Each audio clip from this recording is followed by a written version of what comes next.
and that looks like I'm live. Unfortunately, though, I also haven't slept. I haven't done a lot of sleeping recently. There's been a lot of stuff going on. But I do actually have another stream going on now, so that's cool. That's something. If I seem like I'm a little rambly, then that's because I'm going off of no sleep. And I've still got other stuff I've got to do after this as well, which is excellent. Being busy is great. But this is the first time I've been able to actually do an early morning stream. This is somewhat different, somewhat new for me. This is usually a time that I would be well into sleeping, and I would not be up for another good few hours. But instead, I'm here, I am doing this, and I'm saying hi to you guys. So, hopefully you guys are having a wonderful day so far. If you are, awesome. If not, hopefully I'll be able to do something to fix that. That would be neat. I see that we have Jocelyn LGBTQ in the chat. Says you sent me an email to look. If you could resend that to me, because I checked my email right before hopping on, and I didn't see anything. So if you have a chance to resend me that email, please let me know. CC Lieber says your early morning is my night. Well, it's technically my night as well. Oh wow, that is a pop filter gone wild.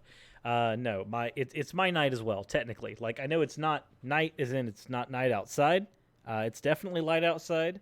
However, for me, this is normally a time where I would definitely be asleep. But as you can tell from last stream, again, we do not have our any of my prop stuff back here. I don't have my posters. And we have many box. Don't know if I can I show over that way? Boom. So yeah, no. Oh dear, I have created problems. So yeah, no, it's been fun. There's been packing, not as much as we need to. We are procrastinators, unfortunately. But see that Brantley says, "Night, I am up for work." Oh boy. So, we are just about halfway, ish, almost halfway, in the goal that we set for making sure that we'd be able to move without having any problems.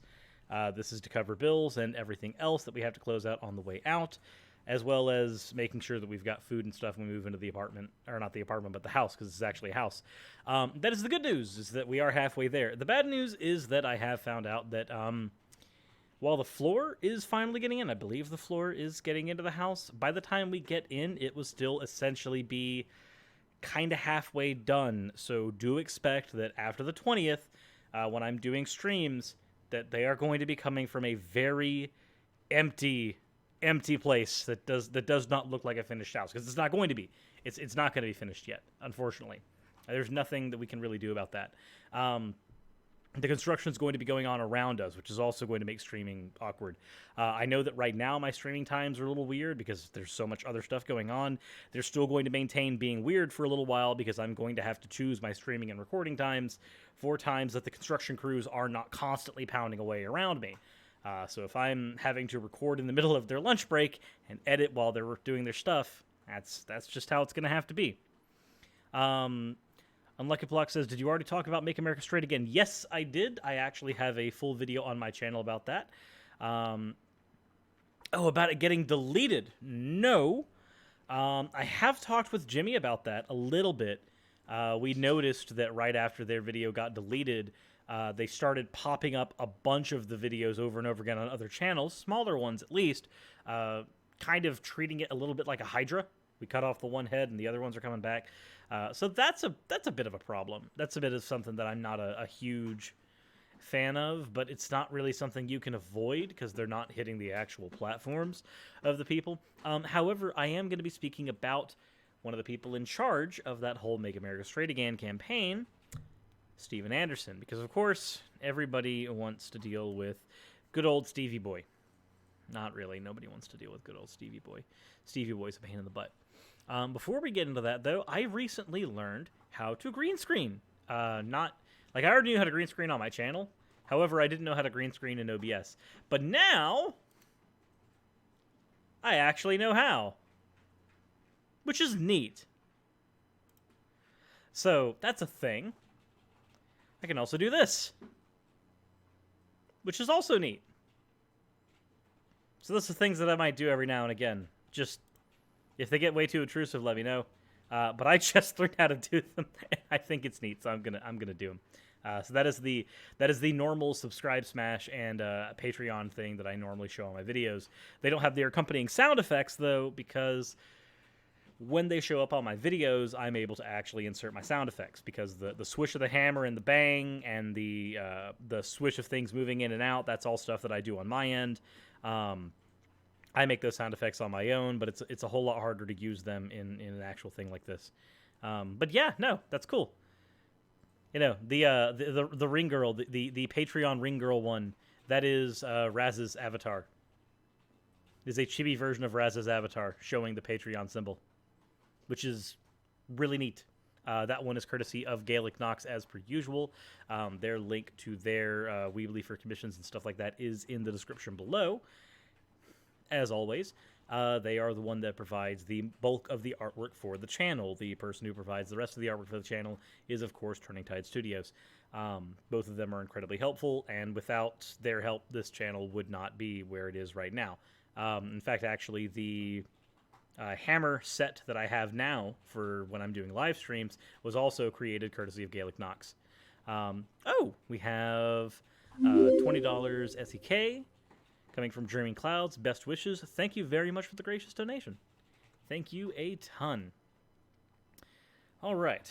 That said, I do have to get into the video itself. This is, as per usual, one of the videos. Oh boy, that's weird. This is one of the videos that was sent to me in my suggestions, and because this is a video suggestion stream, I am going over individual people's video suggestions. I do give you a warning, though. It is, in fact, two people who, if you're familiar with them, you know that this could get rather dicey. However, if it ends up just being fairly boring, then I will probably avoid going any further into it. These two people are Jesse Lee Peterson and Steven Anderson. Because, of course, it is. Vibrantly Brandy says, wish in one hand for $2. Thank you very much. Jocelyn says, sent. I imagine you are referring to the email. Aha. This is from a game called... Player token. What is this? Oh, that is neat. That is incredibly neat. An active token where it is a hammer, and immediately thinking of that. It looks kind of like Monopoly a little bit. I'm not showing it on the stream itself because that is personal email stuff, and I don't like accidentally doxing people. But still, that is interesting. Definitely interesting. Now, for the fun part, or possibly the not fun part. Let's do this. So you get around. You like all overseas. You're being banned from 4 countries now. I just got banned from my 4th country. Which one was that? A couple weeks ago, Canada. Really? How do they ban someone? They take away their. They take your passport. They take you to the airplane and make sure you get on. Sometimes they even. Oh, of course, yes, because being banned from multiple countries is something to be proud of. Ride with you, and they give you back your passport once you're out of their country. Really? So they accompany you out of the country on the plane? Sometimes. Like when I got sent out of Canada, they just put me on the plane. And then just, once they saw that it left the gate, then they left. Whoa. The law enforcement. That's amazing. How do you get banned from an entire country, huh? I'm collecting country bans like some people are collecting Beanie Babies. Or like you're collecting possible ways you can get prosecuted. Well, welcome to the Fallen State. I'm Jesse Lee Peterson. I am talking to a very, very, mamma mia, interesting man today.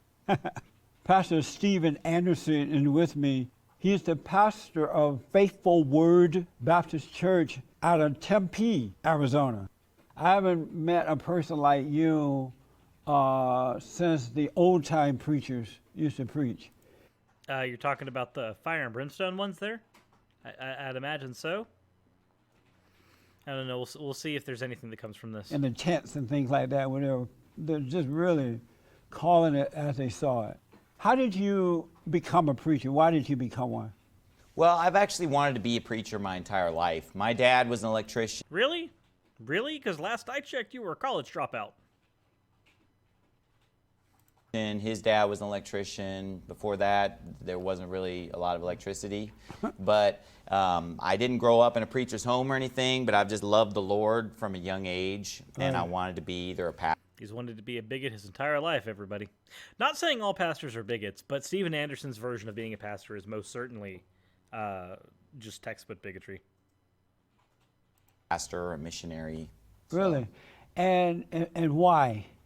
I just feel like the job that I do as a preacher is standing in a gap or making up a hedge of something that needs to be done and there's nobody else doing it.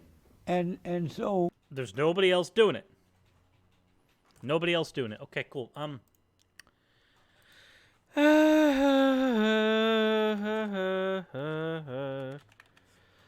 da da da da da.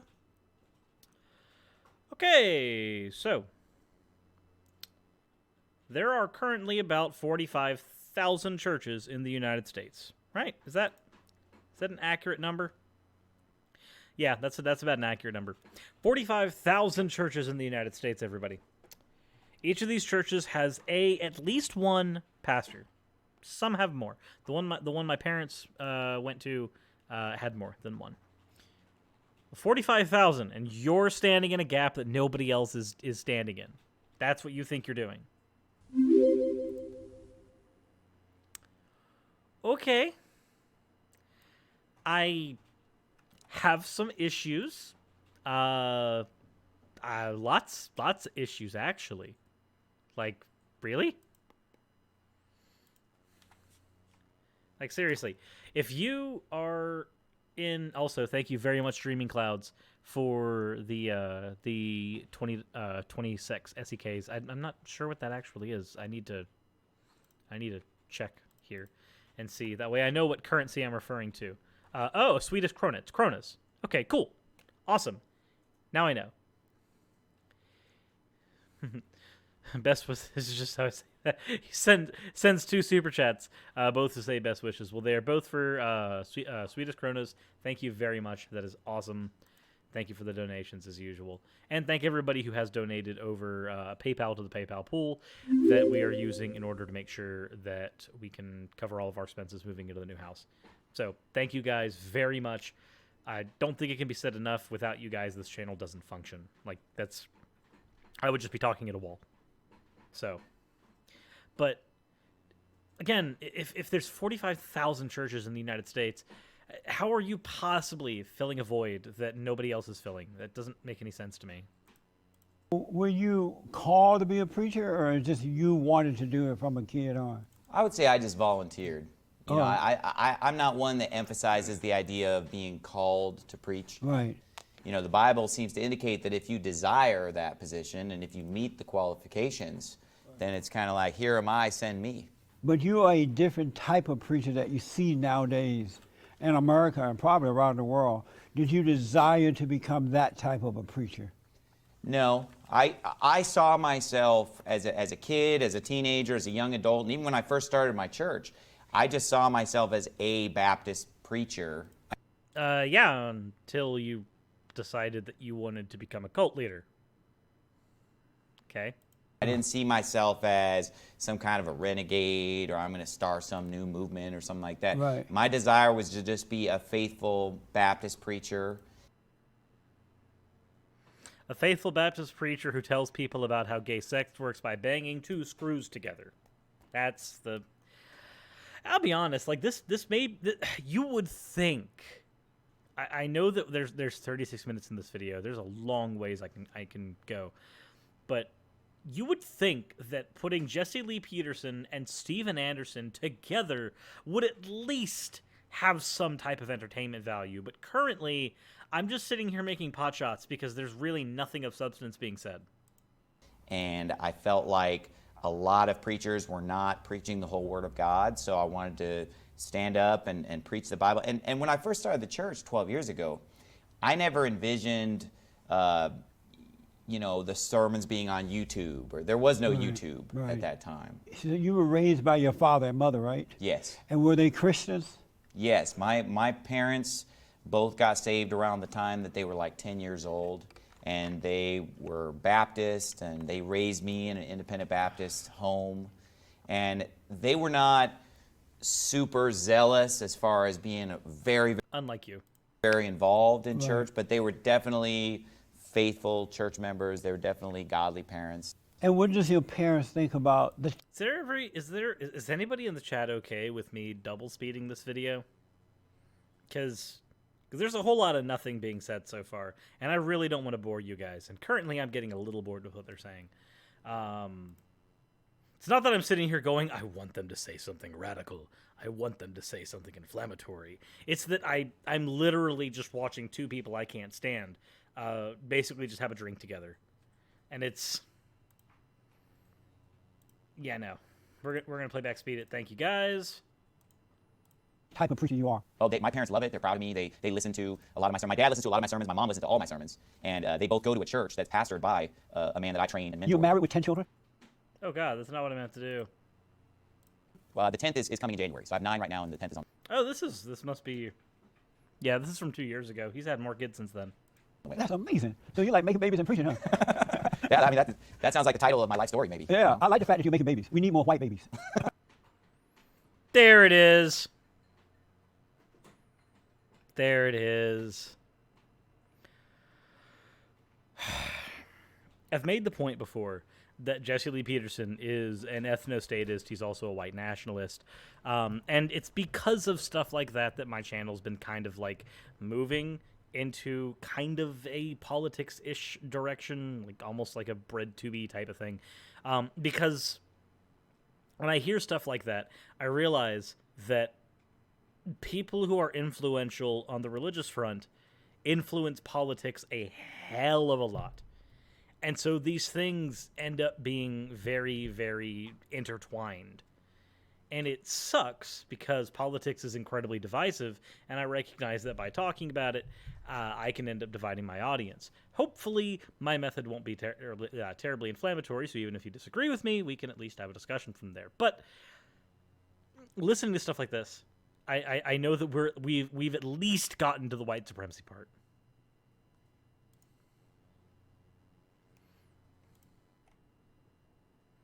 For our generation, one of the biggest... Oh, it's... So I'm not going to do one of Jimmy's videos. It's Jimmy's video. Like, Jimmy's my friend. But if you're talking about the abortion bill thing, it's not that I'm freaking out about it. I've already had my freak out about it. I've done an episode on the Georgia heartbeat bill and had my freak out. I am planning another episode dealing with the other abortion bills. And that one is going to be a collaborative episode with another YouTuber. If they are okay with that, I've sent the proposal to them.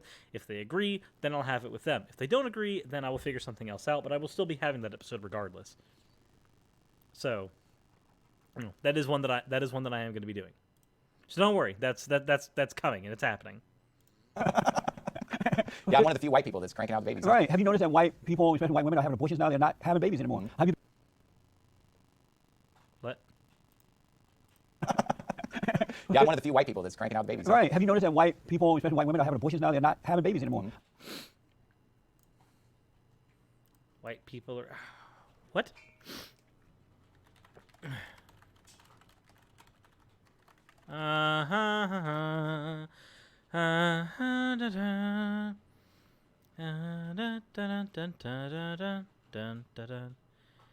The United States fertility rate is currently higher than that of China and Japan. We are at 1.8 birth rate, which is slightly below the replacement rate. I believe the replacement rate is like, what, 2.2? Something like that. But it's actually kind of a good thing considering that we are kind of straining the resources on this planet. So an easy way around that would be to have fewer children, but cause less strain in the future. But I I don't see anything on. Da da da da da da da da da da. Highest rate of, let's see, rate of fertility in the United States. The 2017 youth fertility rate is the lowest since this data has been recorded. Again, that's something that I'm actually more than okay with. Let's see, difference by age. That's not something that I need to worry about. What else am I here? Okay, cool. So, fertility rates are highest in Hispanic and Black society. Not society, but in Hispanic and Black cultures. It looks like white or Asian and Pacific Islander is right next to them, and then you get into white, and then American Indian is last. That is right here for you guys to look at. I'm not pulling this out of my butt. That being said, being right there in the middle, that's not that bad. And then again, I'm not a fucking race realist, so none of these numbers mean anything to me personally, because I look at this and I'm just like, okay, cool, people are having babies. I would rather this just be one giant average, but apparently there are some people that think that race is a real thing that we need to worry with, so... Sorry, my thing that I would say usually when it comes to something like this is that the first step to being a racist is being a race realist, and both Steven Anderson and Jesse Lee Peterson are racists and race realists. Again, I don't see what the benefit of having more babies of a particular skin color would be. Like, I don't. I really don't. So when somebody says, oh, we need to have more white babies, all I can answer with is that, are you trying to sound like a Nazi? Because, like, you're sounding awfully close to a Nazi right now. Then again, Jesse Lee Peterson sounded close to a Nazi. He doesn't sound terribly off base, all things considered. Like, that's... Yeah, no, that sounds very much like something he would do, so... My faith in humanity is dripping every time I do one of these. I'm sorry, it's melting away. Also, Brantley says Cirrus has never done satire videos. I have never done satire videos? I'm hoping you're meaning that in sarcasm, because, like, I have totally done a satire video before.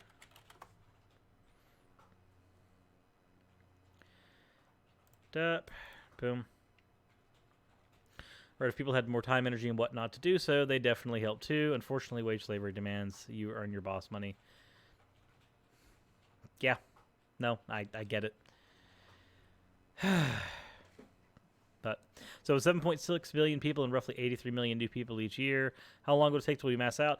I don't know, because there's this awkward trend where as we reach what we think the capacity or the carrying capacity of the Earth is, a lot of times technology ends up advancing to a point where that max capacity increases just a little bit more. I think currently we're on a trend where we're going to reach, I think the max capacity we have set is what, like 10 billion?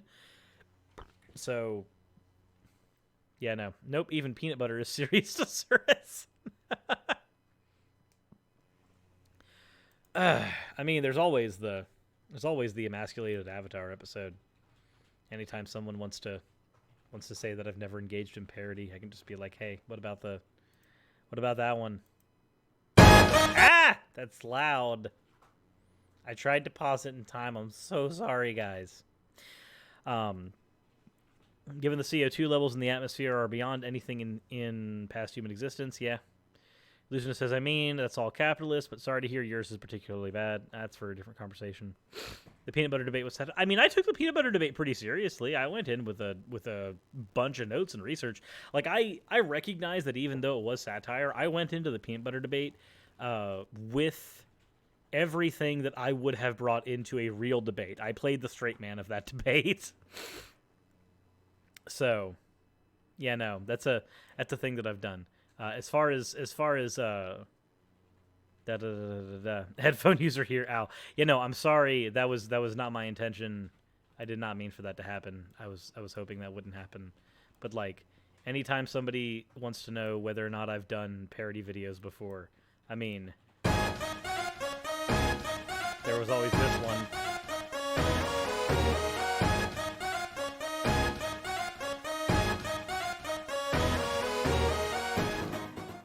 And it makes sense. Like, this was a that thing that I things are did. that way. It's very strange. It's very emasculated, feminine boys, and women who can't trust them because they're not standing up and being strong. So women that then step up and become very masculine women. So, you know, and school does that. School teaches women to be more masculine, and it teaches boys to be more feminine. But then women can't trust men because men aren't being men any longer. One day I'll actually do a response to that video. That guy's a piece of crap.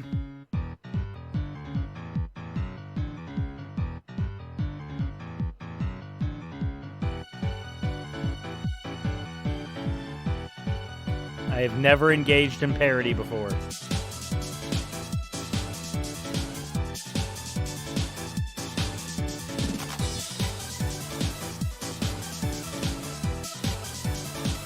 Not once have I ever engaged in parody.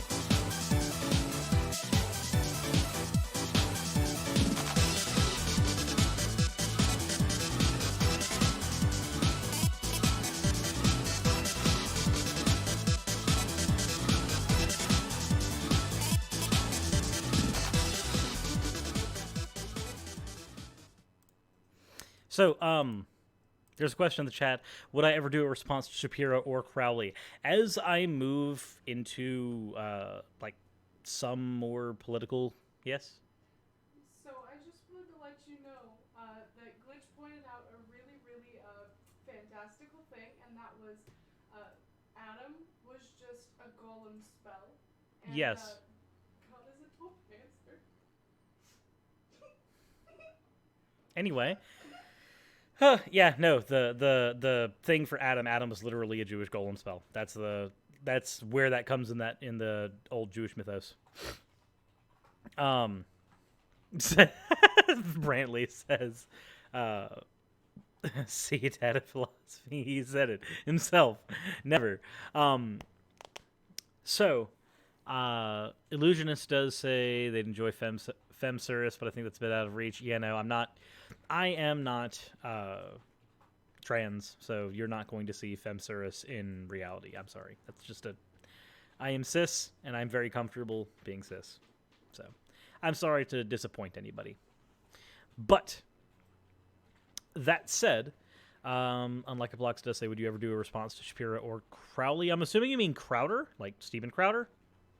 But if you are talking about Crowder, I think that's who you're meaning. If not, then let me know. But as far as Shapiro, the more that my channel leans into political commentary and stuff like that, then yeah, no. I will be doing stuff on Shapiro because his debate tactic is pure obfuscation. He latches onto a thing that you said, and then he hammers on it repeatedly, even if it's just like a minor slip of the tongue, and it prevents you from being able to actually have a proper debate with him, especially if he's got the platform and control of the microphones. Crowder just doesn't do research. Like, Crowder appeals to common sense, and that's the part about Crowder that bothers me the most, because and before I do anything on Crowder and Shapiro, I have to do a video called the difference between logic and intuition, because people like Crowder and Shapiro, they appeal to your intuition, what sounds intuitive, what sounds intuitively correct. However, something that is logically correct, something that actually is the way that things are in reality, doesn't necessarily line up with what we find as intuitive. So, for instance, if you are, an example I've used before, if you look up in the sky, it's intuitive that you're seeing stars in real time. Everything that you see in reality is something that you're seeing in real time. That is intuitive. However, if we look at it logically, that's actually not how things are happening. By the time your brain interprets any one thing, it's already happened. It's gone. It's done. Anytime you think that you are touching something, we know from physics that there's actually a very, very thin microbarrier between your skin and whatever you're touching. You've never actually, in an anatomical sense, touched something. On that same token, if you look up in the sky and you see stars, those stars are not something you're seeing in real time. You're seeing light that is coming down and has been traveling for thousands upon thousands, or in some cases, millions and millions of years. That's not intuitive at all. That makes no sense at surface level, but logically speaking, that is in fact how these things are. So I need to do that video first because I'm going to have to appeal to the information in that video a lot when I am dealing with somebody like Crowder or when I'm dealing with somebody like Shapiro, because it's going to be good to have a foundation I can work from whenever I'm working on them. There are a few videos I have in my pipeline right now. That is one of them. I also have one on swear words that I want to do at some point very soon, and I want to get those out before I tackle Crowder and Shapiro in any real sense. But no, I can't stand those guys. So yeah, I will definitely be tackling them. Tata Philosophy says he sent me a video request. Where have you sent it? Is it over the Twitters? Is it over the Twitters? It is not over the Twitters. Is it in video suggestions? Is that where you've sent it? No. I do not know where you've sent this video request, sir. I do not know. Just as I know plenty of cis people that support non-cis people. Me. I am cis, and I support non-cis people. So, you know, there's that. Have you been aware? Are you aware of that? Oh yeah, like especially if you look at Europe. Yeah. The birth rates in Europe are like 0.9 or something like that. But white people. Really? Are they? Da, da, da, da, da, da. Birth rates in Europe. Birth rates in the EU are low, but the average is 1.6. Almost double what Mr. Anderson is trying to convey. They are not at what we would consider the current replacement rate, but they are, in fact, still much higher than Anderson thinks. So, yeah, no, it's certainly not 0.9. People hate it. They're under attack around the world. And if they don't have babies to keep things going, eventually they become the minority. And then it's over for white people. Yeah, I mean, to me, that... Oh, okay. Okay, we've gone into full Great Replacement territory. Who here in the audience is familiar with the idea of the Great Replacement? H, if you are, and G, if this is a new idea for you. And I will wait. I'll wait to see. A Great Replacement shit baffles my mind.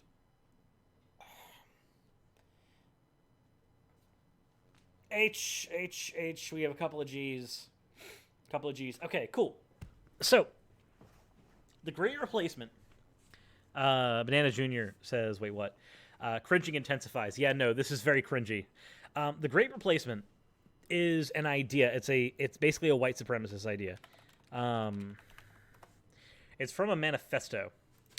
But the Great Replacement is a nationalist right-wing conspiracy theory. It basically says that... Oh, hold on. I need to make sure that I'm drinking something first.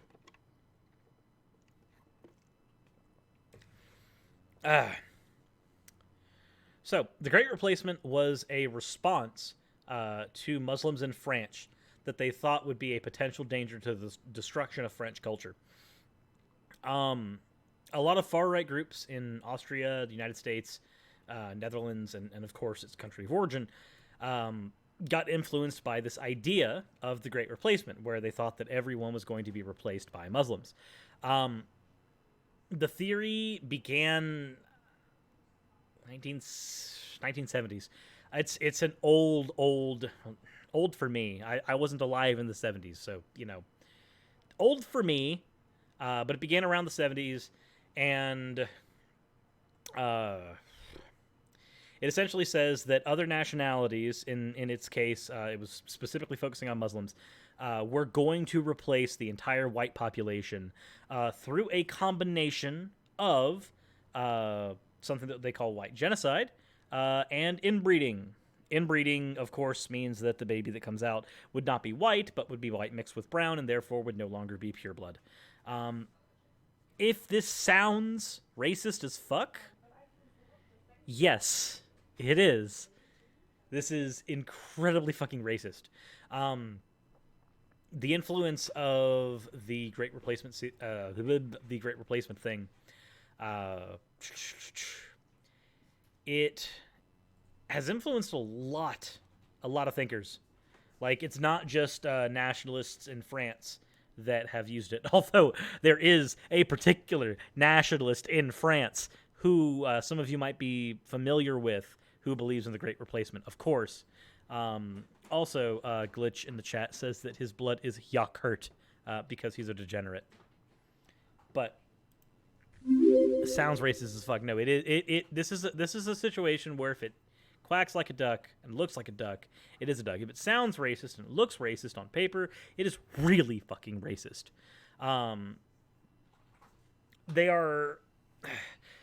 First of all, there's not really a white culture. So when you try to say that, oh, they're going to replace our culture with this one, well, what white culture are you replacing, first of all? Secondly, you have to be a race realist first to think that your baby having a little more melanin in his skin is somehow a bad thing. You have to first be a race realist and then be the subcategory of that where you are a racist.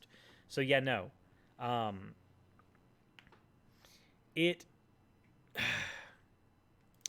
So while Commander Zoot Helsing says, is it not inevitable that all current cultures and races will eventually become more homogenized until one mixed culture and mixed race? Not necessarily. If that were the case, if it would be inevitable that they would all become mixed, we would have seen that at some point, but we don't. We still see fairly divided cultures. As long as there are people that have a preference for their own race, insofar as you can even call it a race, then you're not really going to have that. You may have some majority, but still, again, you have to pretend that somehow that's a bad thing, or, you know... The first thing you have to do to have an issue with it is to pretend it's a bad thing. I'm sorry, if I happen to have more brown in my skin, I would not consider that a bad thing. I don't see how that's a good or bad thing. It's literally categorically separate from anything that can be considered good or bad. But no. This is my one major right-reading belief. Well, that would probably be the one belief that you might want to drop. Sorry, it's literally coming from an ethno-state idea and a nationalist idea. I would probably drop it. I'm not saying that you have to. You believe what you will. But if you think that the Great Replacement is a thing, I'm sorry, but it's not a thing that's going to pan out. Again, you have to first be a race realist. I'm not a race realist, so that's not a thing you can really do. Also, one of the biggest problems with the Great Replacement theory is that it has influenced, in a bit of a stochastic sense, some incredibly violent attacks. In fact, actually, the Great Replacement was cited as one of the reasons why the shooter during the Christchurch mosque shootings did his thing. I've poured through his manifesto. And he did it as a counter-revolt against the increase of non-white populations. Again, this is a thing that inspires violence. This is a belief that inspires violence. And pushing it as an idea also inspires violence. Again, it literally manifests that way. It might never be someone's intent to try to inspire violence by pushing for race realism or by pushing for Great Replacement or anything like that. It may not be their intent to push for that. However, that intent doesn't necessarily matter so much when you look at something through a stochastic model. This is one of the reasons why there's some other issues that have been going on where we've pointed out that intent may not matter as much as end result, and then corrections are offered from there. So, to be honest, I'm annoyed about the dumb Sonic design. I mean, yeah, no, the Sonic design was stupid. Whoever was in the art department that day and decided that they needed to make that Sonic design probably needs to be fired. So, but they haven't put out a relatively speaking good game since Sonic Adventure 2. I disagree. I would say that Sonic. Let's see here. Sonic Heroes isn't horrible. It's just not good. It's very not good. So I agree with you there. Shadow the Hedgehog was awful. Sonic 06 was awful. Sonic Unleashed, however, I will point out is just a legitimately good game. Like, Unleashed is a good game, Colors is a good game, Generations is a good game, Forces was a mistake. So I do agree, at least a little bit. There are some Sonic games that have been absolutely atrocious, but I consider those good. And then I would consider Lost World, like, almost good. Mostly mediocre, but almost good. Almost there. People hate the Sonic design because they tried to make Sonic realistic. You know, you can put Sonic in a realistic world and it's fine. He's been doing that since Sonic Adventure 1. It's just, don't screw it up. So yeah. Anywho, continuing on with this silliness. That's not really a thing to me because I don't really identify myself as part of like white people. You know, I see myself as a Christian. I don't really care about the plight of white people because, you know, I have more in common with somebody based on belief in Christ than I do based on, hey, we're both, I'm white, you're white. You know, that But doesn't you do know that white people hate about it, colored people, right? Minority people. You are aware of that, right? What? White? Okay, so there are white people who hate minorities. We would call these people racists. But to say white people hate minorities is like saying Christians hate gay people. No, there are Christians who do hate gay people, but not all Christians. This is Jesse Lee Peterson trying to paint somebody into a box. Jesse, do not make me root for Steven Anderson. Do not. Please do not. Please don't. Please do not do this. Right. Well, I've definitely had people hate me and call me names just for being white. Right. And the interesting thing about your wife, she doesn't mind being a homemaker. She's not in competition with you. She seems to love her position in life. Yeah, well, it's her natural role. It's every woman's natural place to be in the... We've gotten to the misogyny, everybody. We've gotten to the misogyny. While it may be the classically historical role for a wife to be a homemaker, that does not mean that it is their natural role. That is not how that functions. There, in fact, is no natural roles. A cursory glance at any study in sociology will show you that gender roles are incredibly arbitrary and they are very flexible based on culture. There are also other cultures that have more than two. Classically, like anyone who wants to say that, oh no, this is a recent like thing because of Tumblr. No, there are cultures that have had multiple genders as part of their society, and those did have different roles, and they were not always the feminine one is the homemaker. That's a thing that we have seen pan out historically many times, but to say that it's natural is very fucking incorrect. the home And prayed in the barefoot. Exactly. Yeah, amen. How did you find a wife like that? Well, you know what's funny is that when I met my wife, it was in Germany, by the way. My wife's from Germany. Oh, okay. And I was over there doing work with missionaries, doing preaching and everything when I was 18 years old. I just wanted to travel a little bit, broaden my horizons. And when I met my wife, she was actually a feminist. She'd been raised Catholic, but then she rejected that around age 12 and just became sort of an agnostic. Right. And so she ended up believing on Jesus Christ, being saved, and then, that changes you. And her views on everything changed. And that was due to your influence? Right. Wow. And what made... I am so sorry about that then. Like, I understand that, and my thing's probably going to freeze here for a second, but I understand that if you, whatchamacallit, if you actually did influence your wife and you did get her to be a Christian, that's fine. I don't care. But if you did influence your wife and you got her to be your brand of Christian, which I'm sure is the case, then we might have some problems, because I'm sorry, your brand of Christian is really fucking inflammatory. Like, holy shit. I feel. I really, really feel for your wife, and I feel sorry for her. And I know that sounds bad, and I know that sounds horrible, but because of the things I know about Steven Anderson, I can only assume that being Steven Anderson's wife is not it's not a positive thing, and it's probably not a positive experience. But, here we are in this world where he exists. You attracted to her, so she was not a believer, she was an atheist. Well, when I met her, I was out evangelizing. I was out with my Bible, talking to people. Her reaction to it was, well, none of this is going to do me any good if I'm late for work. So I just got her phone number at that point because she had to go to work. Right. I just got her phone number and email address just because she was pretty. Right. And I'm a young man, and so I figured, hey, pretty girl, do a little follow-up. That's right. So when you took the number, did you know at the time you were attracted to her? Well, yeah. It wasn't to preach to her, it was because you were attracted to her. Well, it was both. No. Kill two birds with one stone, right? And now, a word from my sponsor. And now a word from the sponsor. Well, just Lee Peterson says you're going to have a word from your sponsor. I'm going to go had a word from mine. I'm going to go ahead and have a word from mine. Wow. That's weird. Hold on a second. Did PayPal just sign me out? It totally did. Aha. There we go. Sorry. Apparently the goal went away. Nothing is coming to the goal for a little bit, but that's fine, because if Jesse Lee Peterson gets to have a word from his sponsor, I get to have one from mine. The first one is all the wonderful subscribers who have subscribed to my channel. If you haven't subscribed already, please do so, but for all of you who are watching now, you will see the subscribe button. Click there. Clicking on it won't do anything because YouTube's broken annotations, but yeah, no. Subscribe button's there.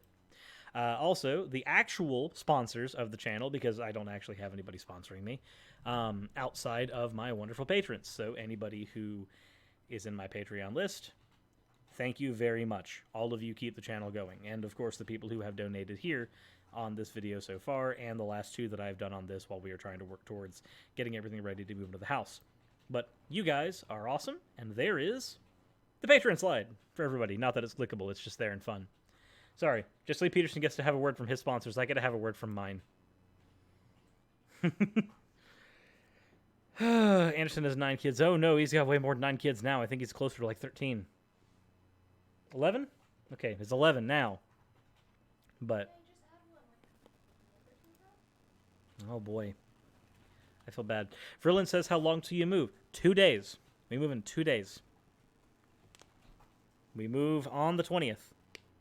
And then we will be in the house. The house will not be complete by then, unfortunately. That is a shitty scenario, but it's the scenario we're in. I'm not even sure if the electrical is going to be completely done by then either. I think it is, but who knows? So we are going to be moving into it half finished just because the lease is up. I mean, that's nothing to do there. Nothing I can do about that. It's the situation we're in. It sucks, but hey, I'm going to make the best of it. I'm going to make the best of it, and I'm going to make sure that I'm still producing content for you guys. So there's still some positives coming in there. At least something. So, hopefully that'll be there. But it says my subscribe button is gray. Should I press it anyways? I don't know. Also, we do have a fan art that has been submitted. I need to actually set this to where I can grab it. Where is fan art folder? Must grab. Here we are. And boom. Apparently, oh god, I have grabbed reality. Oops. We have this one from Harborja, which is Hunger Cirrus. So apparently this is what Cirrus looks like when he is hungry. So don't let me go hungry, everybody. I don't want to look like this. This is really unflattering. I don't want to look like this. This is bad. Why is it? Oh. I'm pulling the heck was that? Oh. That was gravity. Gravity said, fuck you, Eric. I can see that. Why is this not... Aha, there it goes. I said, fuck you to gravity. There it goes. It is Hunger Cirrus. Whew.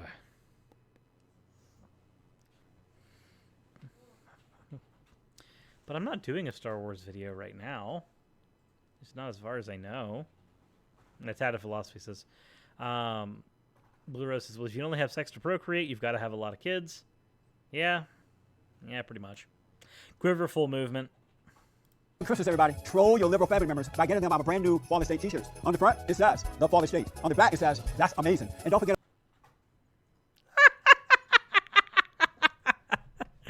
He memes himself. He fucking memes himself. God damn it.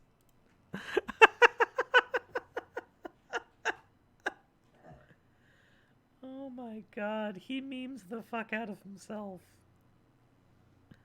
A Fallen State t-shirt. To troll the... Literally, he goes, if you want to own the libs, buy my merchandise. Oh my god. Trevor says, if you mention the Quiverful movement again, I will sing the Yu-Gi-Oh! GX theme song. You know what? Quiverful. Now get your game on. Oh my gosh. And I'm a coffee mug. The front, the Father State, the back. Did you have fun? And don't forget my book, The Antidote. Healing America from the poison of hate, blame, and victimhood. You can click. The Antidote, written by Jesse Lee Peterson. I'm going to set up a P.O. box when we move into the new house, okay? I'm going to set up a P.O. box, so if you guys want to send me apologetics books or books from just people like Jesse Lee Peterson, if you happen to have them hanging around, like, don't buy them to send them to me because I don't want you to give these guys money. But if you have if you have like a family member that has a copy lying around that they don't want anymore, and you can send me one of these really cringy materials to go through, I would gladly go through it. It is pain. Commander Suit says, I'm glad I'm watching this right now, or glad I'm high watching this right now. Yeah, no, I could understand that. I wish I was inebriated in some way, but, you know. Tata Philosophy says, do you think Jesse Lee is fucking with us, or is he honest? I think that he is both. I think that he's honest, but he's also self-aware. You can click here for the t-shirts and mugs, and here to order The Antidote. Wait. Jesse, do you not know that annotations don't work? They don't work anymore, Jesse. Keep up with technology. They do not work. You can't click anymore. That's not a thing. That's not a thing you can do. I saw this BBC documentary on you, your family, your ministry, and they referred to you as a hate preacher. How do you feel about that? That doesn't bother me at all because Of course it doesn't. I'm a very loving person. Well, I can tell. No, you're not. I am a hateful person when it comes to hating evil and hating sin and hating wickedness. And I believe No. You're just a hateful person. It's not directed. Okay, so a quick step into the mind of somebody like Steven Anderson. That's a wonderful face. We can pause him on. But a quick step into the mind of someone like Steven Anderson. It's not that he hates things that are evil. It's that he hates certain things and then retroactively labels them as evil to justify that hatred. Like, hate is a lot of things there. Hate is every bit of what Anderson is.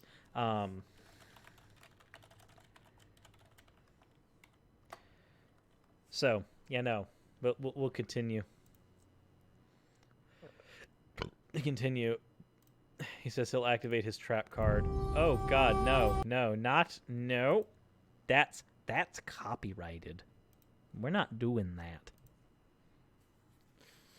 YouTube got rid of annotations because they didn't function on mobile platforms, and most of YouTube viewership is done now on either smart TVs or mobile platforms where annotations don't function. So they have now since moved to a different clickable format that they can use, but it is only at the end of videos. So, that's the reason why they've moved away from doing that. It's just that their platform no longer has the amount of people required where that technology works, so they've abandoned that tech. There's no reason to have to try to tweak the infrastructure and make sure it works if the infrastructure is just gone. Same thing with Google Plus. Same reason that Google got rid of Google Plus. Just not enough people on it to justify keeping it around. believe that every single person in this world has both love and hate within themselves. This is just part of the natural spectrum of emotions that we have. But for some reason, there's this bizarre agenda over the last few decades to tell us that hate is bad. It's always bad. It's always wrong. And hate is wicked. When in reality, I do agree with that. There is hatred that is justified, and there's fine. Hatred of fascists. That's fine. Go ahead, hate the fash. I don't care. Cool. That's cool. I'm right there with you. Hatred of bigots. Or bigotry, rather. Yeah, no, that's fine too. Like, every ounce of that is fine. There's nothing about hatred of bigotry that is a problem to me. Anyway. Let's see here. What's another one? Oh! I know one. Very easily. Hatred of the NIFB. I think that's perfectly justified.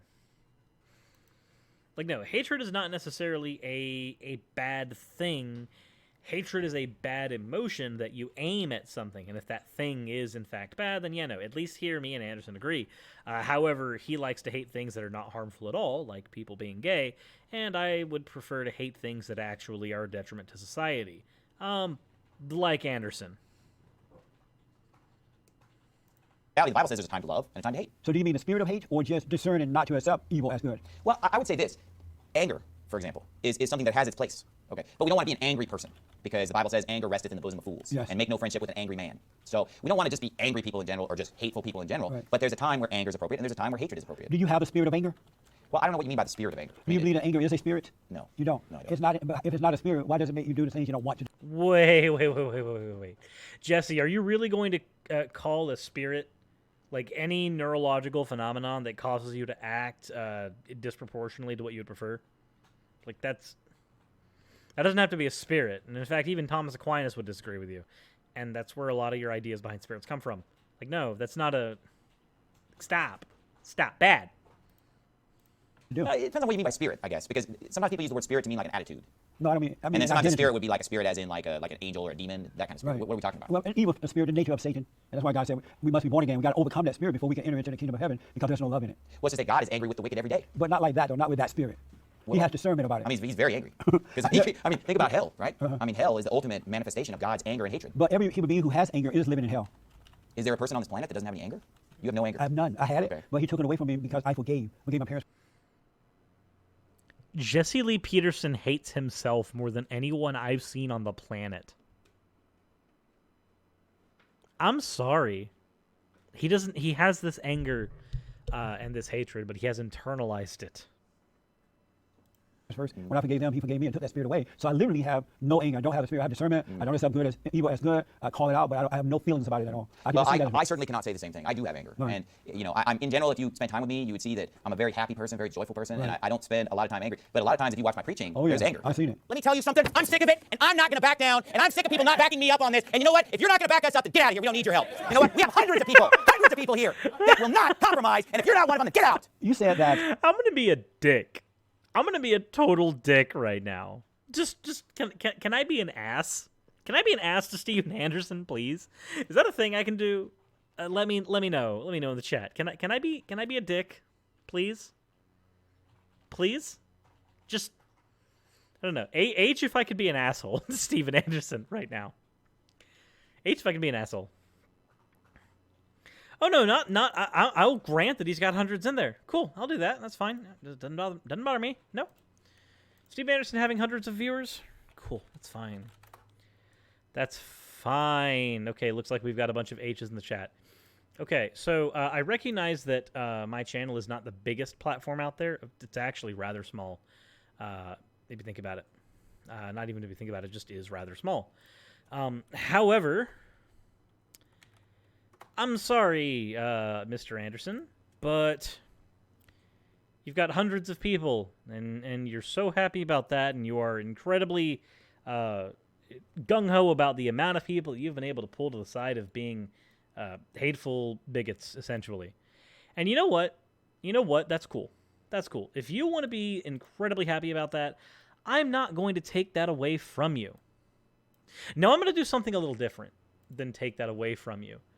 I'm going to say that you can be as happy as you are with that number of people who you've managed to teach to be incredibly hateful people. You can do that, and that's cool. However, I'm going to be just as happy, if not proportionally more so,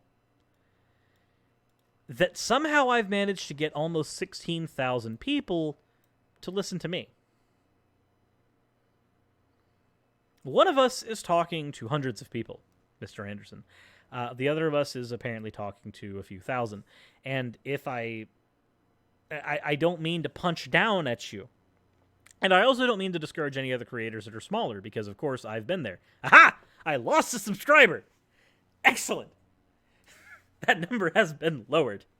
But I'm incredibly proud that that number exists at all. In any... I'm confused. Oh, huh. But...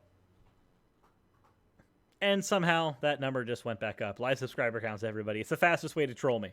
This is why I don't have live subscriber counts on my things. But when I see somebody like Steven Anderson go, no, I'm talking to hundreds of people, I'm like, cool, you're influencing hundreds of people to be hateful bigots. That's cool. I am at least somewhat happy that I'm influencing a few more people than that to not be hateful bigots like you are teaching. I'm at least going to hold some solace in that. Just a little bit. Is that okay? Is that way too much? Is that way too much of a dick to somebody to like be proud of some of my accomplishments in some form or fashion? And he says, do you consider that being a dick? I kind of do. Because if I were to use the growth of my channel, which is not that fast, it's not as fast as it could be.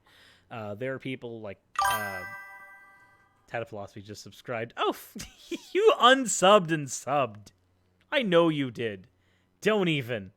But I know there are people who have YouTube channels that they've been working very hard to grow that have not had the same success that I have. And then there are people who have been working at this for a shorter period of time who've had a lot more success than I have. So me bragging about my clout is not a good thing. The little bit of influence that I've managed to accomplish getting, I'm only bragging about it because proportionally to Steven Anderson, I get to have a fun jab. And I thank you all for sticking around with me for as long as you have. I could have wailed on him way harder. I mean, yeah, no, I probably could. You're right.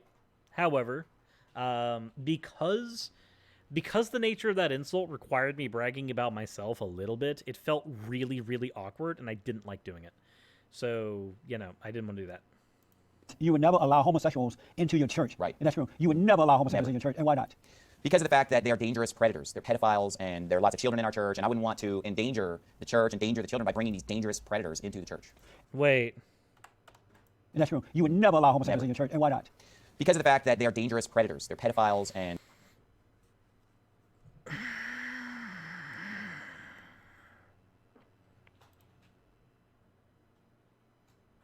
Okay. It's not the first time that I've heard Steven Anderson say something like that. It's not. And I wish I could have a more visceral reaction. But, let me see here. Rates of...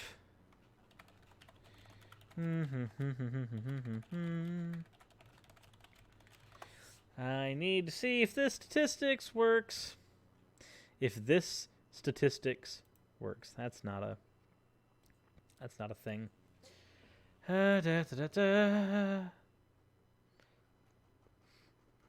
All right. So,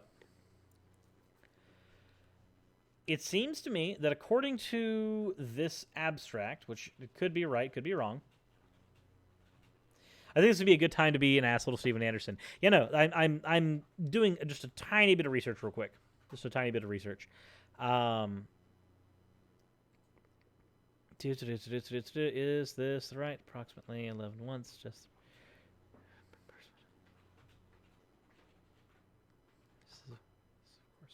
not indicate. That's weird. Just trying to see if that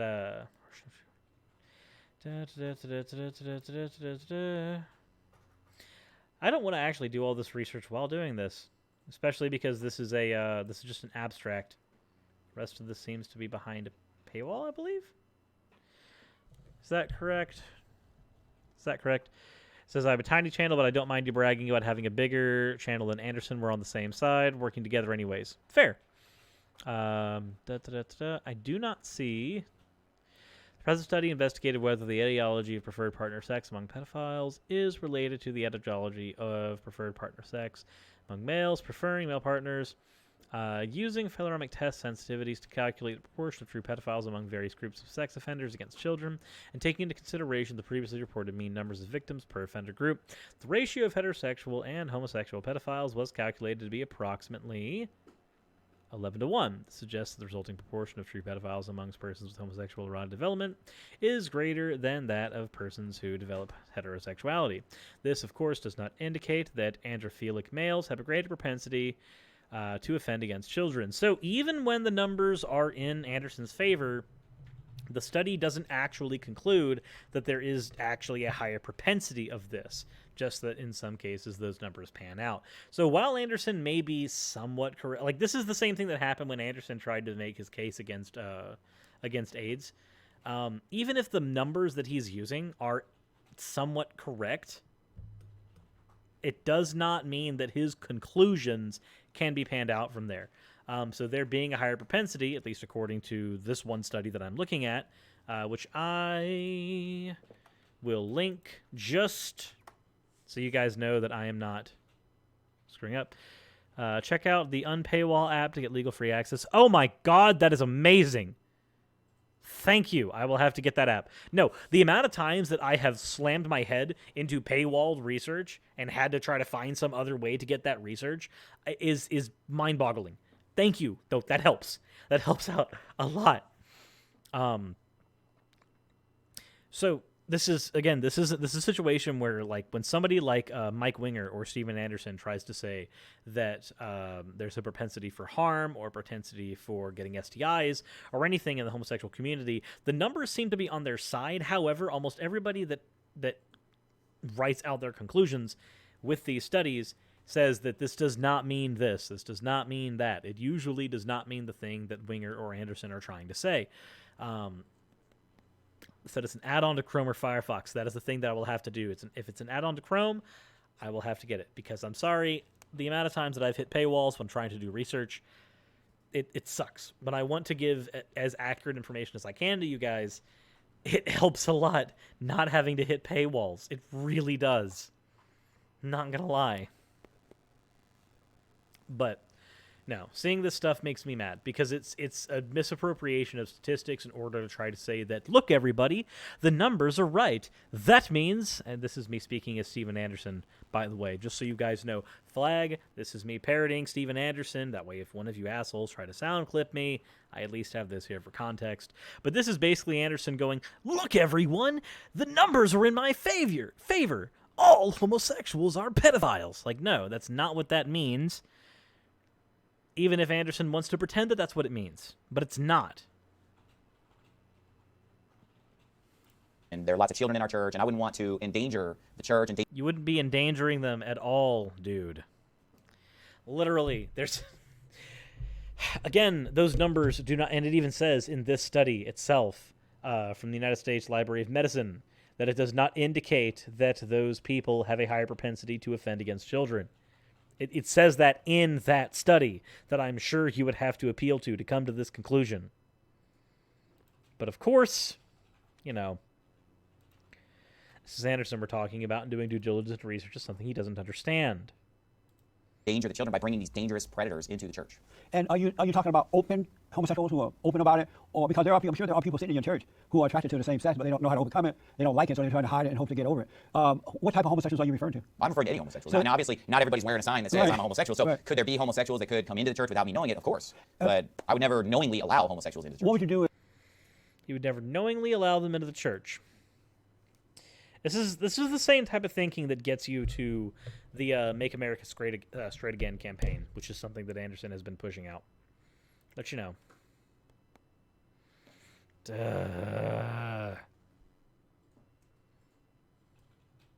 If some man or woman or both would say, Callan says that, can I sacrifice Anderson? I can't advocate for violence. But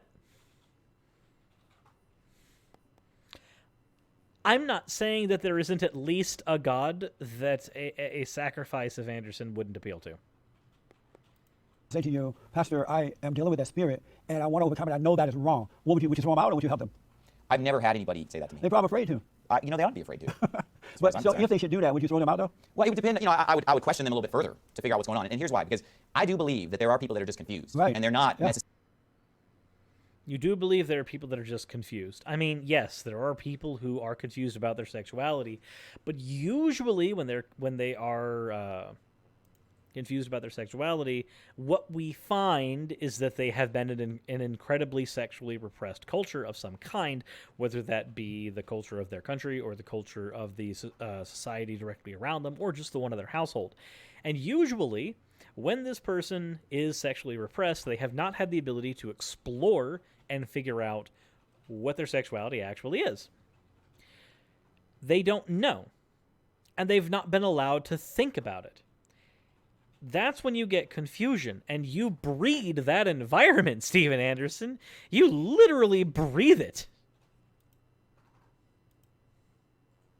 necessarily. They don't think it's good. Yeah, they're not like in Romans chapter 1, burning in their lust one toward another with other men. I think a lot of people, because they were molested, could get confused, or just because there's so much weird stuff being shown on TV, radio, that they could get these sick thoughts in their head, weird thoughts in their head. So if that was the situation, then I would just try to help that person. But a person like that, Yeah, no, because it's the TV and radio that's confusing them, and not the sexually repressive shit you advocate for.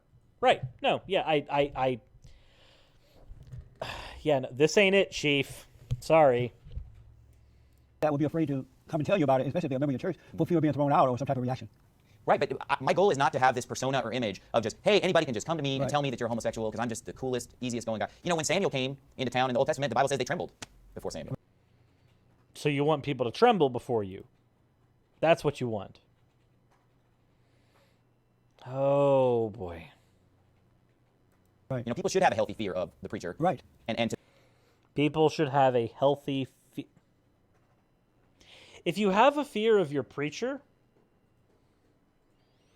your relationship with your preacher is not healthy. I'm sorry, it's just not. That's not how this works. If you are afraid of your preacher, then the relationship with your preacher is not healthy. If you are afraid of your spouse, your relationship with your spouse is not healthy. No, you should not be afraid of these people. That means that there is a unevenly dispersed power dynamic. And if you have that in your voluntary relationships, then maybe, just maybe, you ought drop them.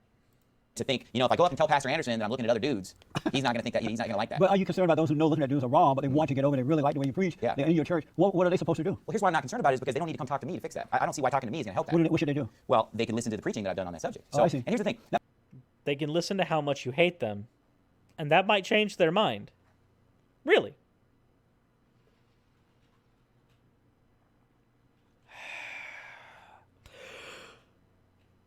Why? Makes sense. Yeah, so I don't That feel totally like makes I have sense. to be approachable where everybody has to come to me and talk to me. And all they have to do is listen to what I'm saying, and my advice is the same for everybody. Right. And I actually don't do very much counseling. And the reason I don't need to do a lot of marriage counseling in my church is because I'm teaching biblical principles on marriage that work, and people aren't having problems. Yeah. And and sometimes people do have problems, of course. But I'm saying in general, the marriages are going good because I'm getting up and telling it like it is. People are not having problems. Well, of course they're having problems. Way to backpedal. Literally. A sentence right afterwards. Oh my God. Why? That the man's the head of the home, the woman needs to submit, and here's what the man's responsibilities are. Here's what the woman's, and I talk about it bluntly, so there's no confusion. Most churches today do not preach what the Bible says about marriage. Right. Most of them teach, hey, it's 50-50. You know, you submit to each other, and they don't put the man as the head of the home. Do you associate with other preachers, like get together and put on events, or associate with other preachers? There are about 15, 16 pastors right now that I'm friends with, that I associate with, but the vast majority of independent Baptist pastors that would be my peers will not touch me with a 10-foot pole. Right. They want nothing to do with me. And why is that? Well, because they're afraid of the persecution Yeah. that goes with the positions that I take. And are you surprised that people listen to you and come to your church and follow what you're saying? No, I'm not surprised by it anymore. I was surprised at first, Right. but I strongly believe that it's simply because, in many ways, I'm the only game in town. I don't think I'm a great. You think you're the only game in town? You know, I actually know some people in your town. I wonder if that statement would pan out to be true if I were to poll those people. Great preacher. I don't think that my sermons are that outstanding. I think that anybody could get up and do what I'm doing. It's just that people are really hungry for biblical preaching, Yeah, they want and they're just hungry for some meat on the bone Yes. because there's so much fluff. Let me just say what I said a year and a half ago. No homos will ever be allowed in this church as long as I'm the pastor here. Never! And you know what? Come back in 5 years, it'll be the same thing. In a sermon, I love that they've interspersed these clips here. It's like if you ever think that you need to actually make a point against Steven Anderson, he makes it for you. Like, it's I don't feel like I even need to comment on some of the shit sometimes. you also said that LGBTQ stands for let God burn them quickly. Right. It's actually helpful to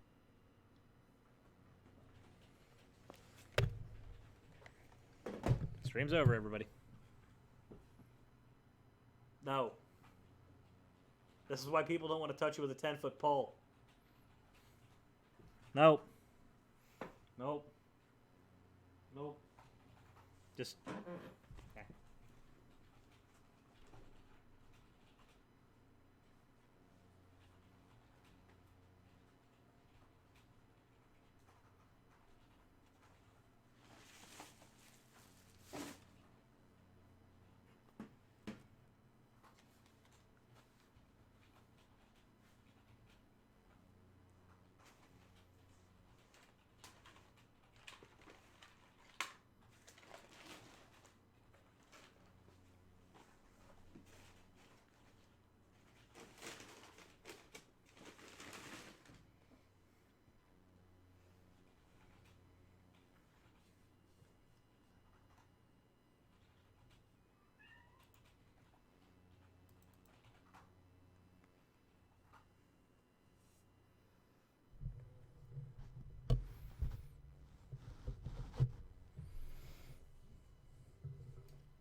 Yep. All right, guys. This stream is now in control of Plushysaurus. It had to happen. To help you remember it, because sometimes you get mixed up. Is it GLBT, LGBT? But if you remember, is let God burn them, you'll get it right every time. I don't even think Plushysaurus can handle this shit. Not now. Like, what the fuck? Yes, of course, it is easier to remember an acronym when you do something like this. Of course, yes, I get that, but why? Why would you need to remember it in such a way that you would just tell these people to burn? Like, I don't... I guess we'll just play the video. I guess we'll just play it. And just, it's going to mean a lot of, like, hating every single second of existence, but why not? We're already here. And what do you mean by that? Well, the Bible says in the New Testament, in the book of Jude, it says, even as Sodom and Gomorrah and the cities about them in like manner, giving themselves over to fornication and going after strange flesh, are set forth for an example, suffering the vengeance of eternal fire. Have you had people to get up and walk out of your service when you say that? You have seen people Yeah. go, Oh, yeah, no, absolutely. they Yeah, get up and leave? I've had that happen. And what are you thinking when they're doing that? Don't let the door hit you on your way out. Sometimes I even say that. You say that to them? Sometimes I do. Just, But Yeah, here's the thing, I actually did a video with Telltale where this happened. A guy named Chris got thrown out of the church. Walk out. But what about all the hundreds of people who don't walk out? That's right. Our church right now, we've only been around for 12 years. We started the church from scratch, and we run over 300 on Sunday mornings. We run like 250 on the evening services. So there's plenty of people who stay, and it's rare that people get up and walk out. right. What can I do? I'm a meaningless statistic. If there could just be a way I could help the fallen state. I'm not crazy. That's never gonna happen. I'm living in a dream world. Well, what's the matter with you? Jesse Lee Peterson, you're my favorite YouTuber, and I wish there was a way for me as the viewer to support you. You can help us. And you can too. Whatever amount you can afford, even $1, we appreciate it. Go to patreon.com/thefallenstate. Oh my god. Does God see homosexuality That's his Patreon as worse thing. than any other sins? It's definitely a very bad sin. The Bible said of the men of Sodom that they were sinners before the Lord exceedingly. So they were exceedingly sinful, causing abomination. We're just gonna... First off, you got a super chat. One from Jimmy Clouds again. Therapy money. Yeah, no, I understand that. Trevor says, I sent you something to dull the pain. Let me see. One sec. Double check and see. What has been sent to dull the pain? I have no idea. I see that some stuff has been sent. Maybe, possibly. Twitter's burning. Let's see. I'm going to hit the refresh button. I see that a $20 donation came in. Thank you very much for that. That is very, very helpful towards getting us closer to our goal. Also, I'm dying. Also, for Tat Philosophy, Sek is Swedish. Carnus. Ow. Yes, no, it's an arm. It's been an arm the whole time. I'm sorry to destroy the illusion of realism. Insofar as I had that. But I couldn't really point to a scripture that says this is the worst sin. Right. It might be. How do people become homosexuals? Well, that I definitely know the answer to. Because do the Bible, know? oh, yeah, absolutely. Oh, really? Well, Do the you? Bible says in Romans chapter 1 that God gave them over to vile affections. Was this before they became homosexual or afterward? Before. And so that's why they became, because he gave them over like that? Okay, so you think that somebody could just be turned into a homosexual? Okay, that's not how this works. Exactly. Really? Yeah. So the homo says God made me this way. He's actually right in a sense, because by hating God and rejecting God, God gave him over to a reprobate mind. But this is the way it works. Okay, if you think about an animal, especially a dog, it'll pretty much hump anything, and it will do other gross things. It will God. eat excrement or what Right. Dogs will do things that. They do that as a method of domination, you dipshit. Oh my God. I'm not making Plushysaurus suffer through this. I'm not. I'm just not. I'm sorry. I can't do it. Cannot do it. This is also my way of saying my arm hurts because I haven't slept. Ow. I'm going to get a stand at some point that will help me do that. But for now, I'm just gonna die slowly. Oh my God.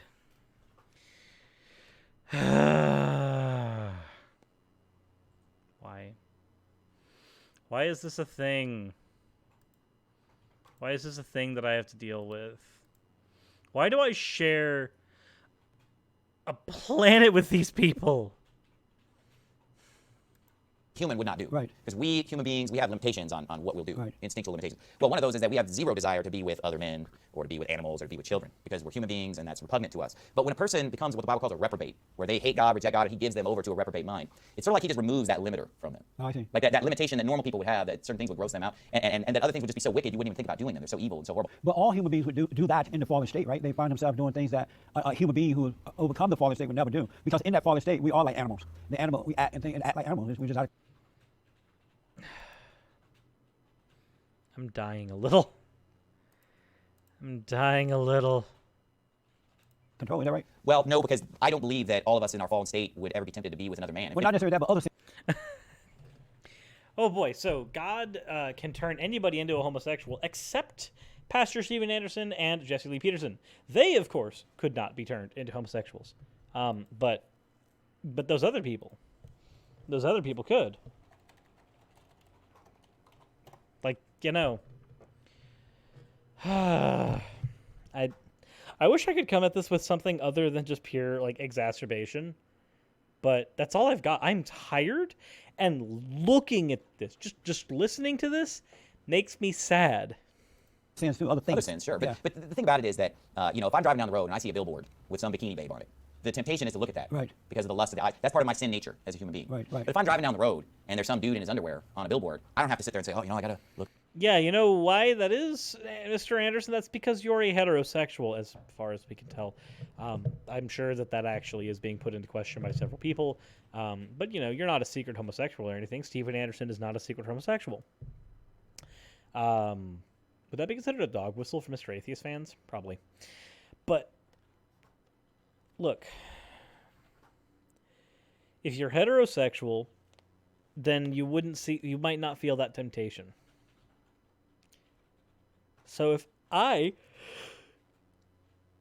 boy, there's yawn. If I see a billboard with a guy in a Speedo, I'm not going to be tempted to look at it. Because, again, cishet. But that's the opposite if it's somebody of the opposite gender to me.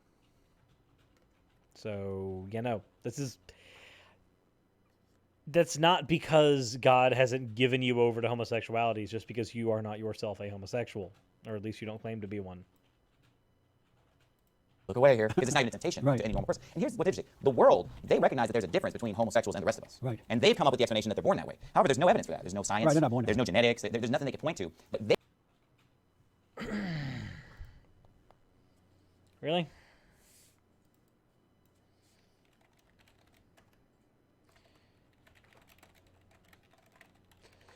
Da da da da da da da da da da da da da. Da da da da da da da da da da da da.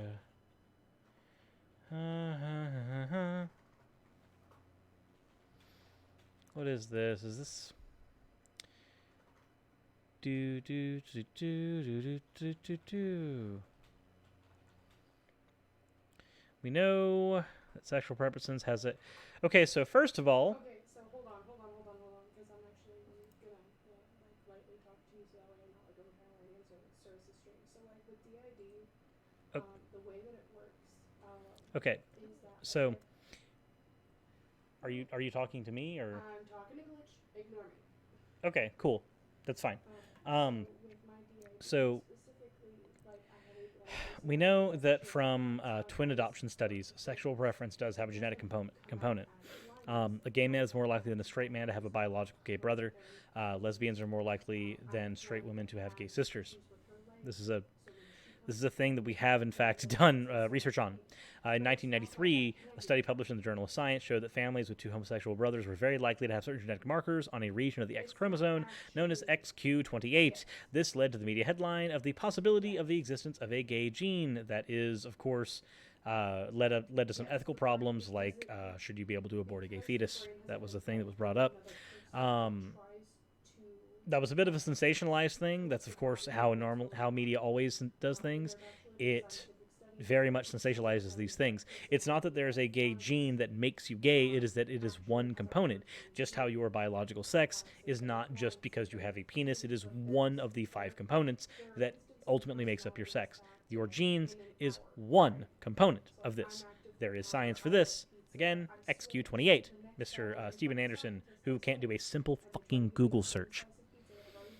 Genes do not control behavior completely. They regulate production of amino acids, which combine and form proteins.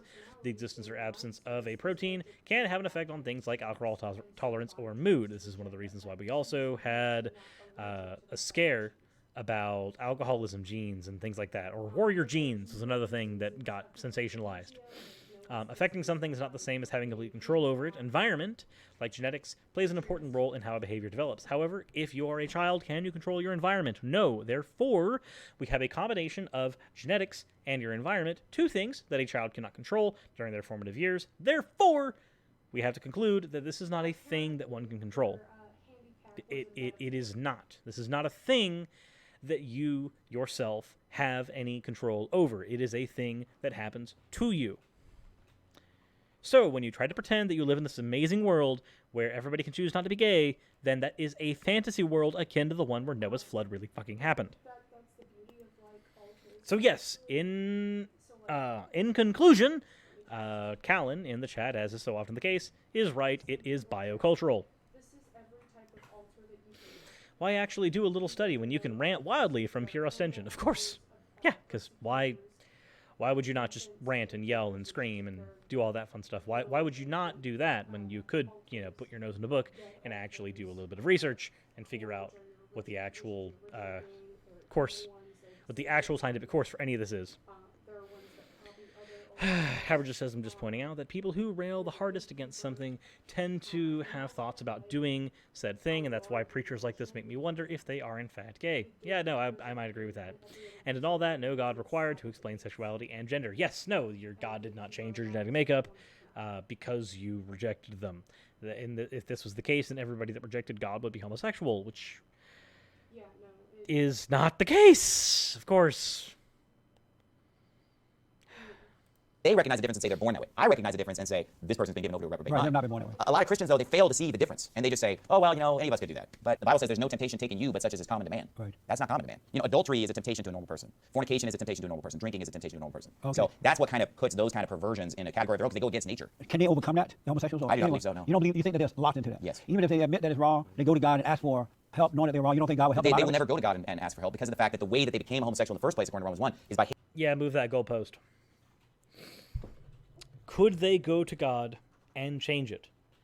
Well, they could probably, right? But you're going to say, well, no, they would never do that. That's an easy way to change the goalpost. His question was not would they. His question was could they, and you dodge it. You dodge it. hating God so much that they don't even want to retain God in their knowledge. Well, how about those who have been traumatized? See, that's a different stuff. That person's not a true homosexual or a true reprobate. That's the person that's confused. You mean one that have accepted it? Wait.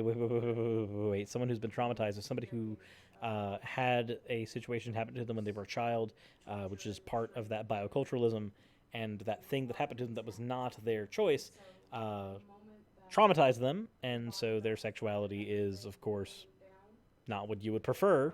Not that your choice even fucking matters here. And that just means they're confused? No, regardless of where it stems from, that is in fact their sexuality. Now, that is how things are. Again, it is not something that we fully understand, but we do at least understand it's not a choice. This person's not confused. I'm sorry, Anderson. If anybody's confused, it's you. You literally think science is on your side when it's not. Mr. Noah's flood actually fucking happened. Call it normal and just outward. I would say that I would draw the line where the Bible draws the line. The man who burns in lust toward another man. Well, okay. He's already gone off the cliff. You have a whole bunch of children. You're going to have a whole bunch more. Right. Because you're young, your wife is young. So I expect at least 20 to 30 more kids coming. God forbid. If one of your kids or a couple of your kids say, you know what, Dad, I'm a homosexual or I'm a lesbian, what would you do? Well, first of all, I don't believe that would happen. Right. The Bible says, train up a child in the way he should go. When he's old, right. He'll not depart from it. But if, God forbid, that were to just hypothetically happen, then I would have nothing to do with him ever again. Really? Absolutely. Even if they don't. All right, guys. If you ever think for an instant that your wonderful Christian teachings do not lead to children being traumatized, this right here is your evidence that it does in fact happen. It doesn't happen all the time. It doesn't happen in all denominations, but it does in fact happen for Stephen's denomination right here. You know. want to be that way. You still wouldn't have anything to do with them? Well, I don't think that any homosexual wants to be that way. It's such a disgusting lifestyle. That's why their suicide rate is so high, because They don't want to be they're that way. disgusted with themselves. So why wouldn't God forgive them for that sin? Because it's a sin. It's a fallen state. Why wouldn't God forgive them if it's something that they weren't born that way? So something happened along the way that was beyond their control, and then they realized that it's wrong. Would God forgive them? Well, here's the thing. It's not that God won't forgive that sin. If they believed on Christ, all their sins would be forgiven. They can if overcome it. If they believed on Christ. But what I'm saying is that I don't believe that any reprobate homosexual will ever believe on Christ. Theoretically, if they did, of course they'd be. Whosoever believes in him should not perish but have eternal life. But there are homosexuals out there. Okay, so just Lee Peterson's about to bring up a point. I think I know what point it is. Let's just let him speak. Who have overcome because of their belief in God. I don't believe that. There's a whole movement out there. Yeah. You don't believe that? I believe it's a fraud. Really? I think You they're believe it's a fraud. You believe it's a fraud. Dude, these people literally exist, and they literally are Christians. I mean, fuck them. They don't be here then. Like, no, that's why do I live in a world where this is a thing? there are plenty of them that are just trying to get into churches and creep in and gain access to children and just. I'm gonna go find what she said to me. If a person is gay and wants to be a Christian, they must, by Steven Anderson's definition, be a sexual predator who is trying to use the church to gain access to children. Of all the countries Steve Anderson has been banned from, why is he not banned from this one? Just gain acceptance. And Wow. What is sin? sin is the transgression of God's law. Do you sin? Absolutely. You sin. What Yes. type of sins do you commit? Well, the Bible says the thought of foolishness is sin. And so your sin is that you think foolishly. Well, I'm sure I think a lot of stupid things. Like what, for example? I don't know. Do you lust after other women? Yes. I mean, obviously, I'm not just in some continual state of lusting after Right. other women, but there are times when I would think a wrong thought in that way. I mean, I think that that's a temptation that's common to man. I'm not proud of that. I'm ashamed of that. Would but you ever cheat? Absolutely not. You would not cheat with no. a And woman? I believe that anyone who commits adultery should be put to death. Really? Absolutely. So Anyone who commits adultery should be put to death. Okay, cool. So, we're going to do a perfect storm thing. We're going to do that thing. Holy shit. Apparently, we went up to 875 in our goal so far. I need to check my phone and see if I just missed something or if that was cheese. Thank you. We had a $200 donation. If you are the one who sent this, please send me a message on Discord. Let me know if there's a project or anything that you would like me personally to tackle, or a video you would like me to construct, that you would like my take on, or that you would like me to do some research for, and I will gladly do so. You are an incredibly helpful person. Thank you. Holy shit.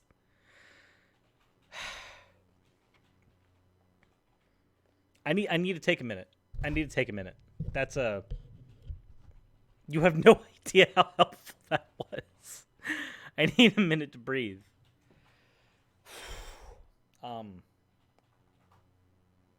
Okay. No, I have not slept enough for this. I have not slept enough to be able to actually process this.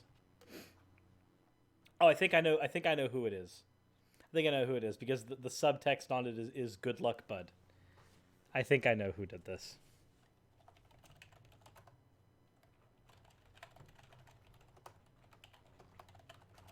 I'm fairly certain I know exactly who this was.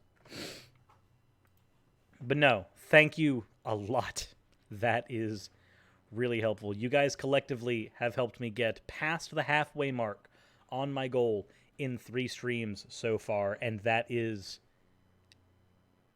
freaking stupendous. Like, I don't know what I would do without you guys. I don't. I really don't. Like, without you guys and the help that you guys have provided, I would not be able to do anything that I'm doing. So thank you. That is. As you say that, I'm sitting here calling people in your Discord whores. Who? A lot of people. Why? Because they're whores. I'm calling people whores. Okay. Fair enough. Fair enough. I can't. I'm going to click the play button because I can't speak. When you're thinking about other women sometimes, is that adultery? It's adultery in Oh, Haberjust says, are you combining this with last night's stream? Or are you going to leave them separate? So they are going to be separate videos. They are all going to be separate videos. This is a part 3 of the series of me trying to fundraise enough to where we can do what we need to do. So they will be separate videos. If I were to put them all together, we would have one giant, almost 9-hour-long video, and I don't think anybody wants to watch that. your heart. And so should you be put to death? Because Absolutely if you're not. thinking about it, that's the sin, not the act.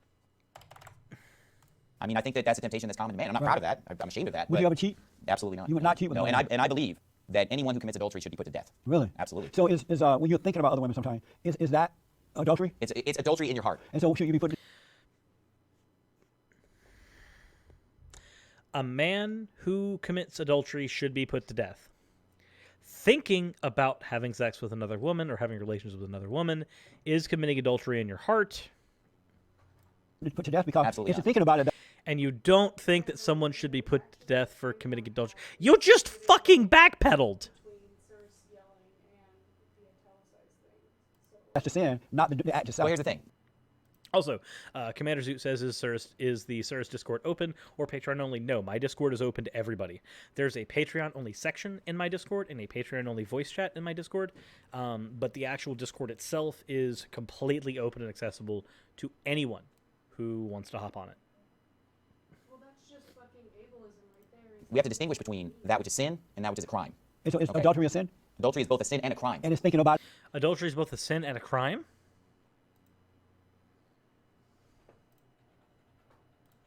Hold up.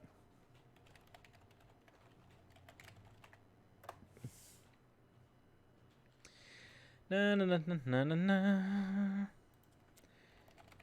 Da, da, da, da, da.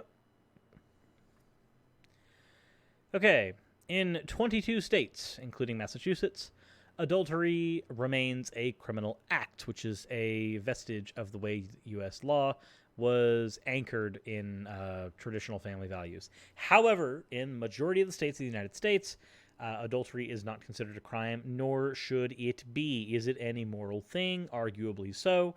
But should it be considered a crime that merits punishment? Absolutely fucking not. This is simply an interpersonal issue.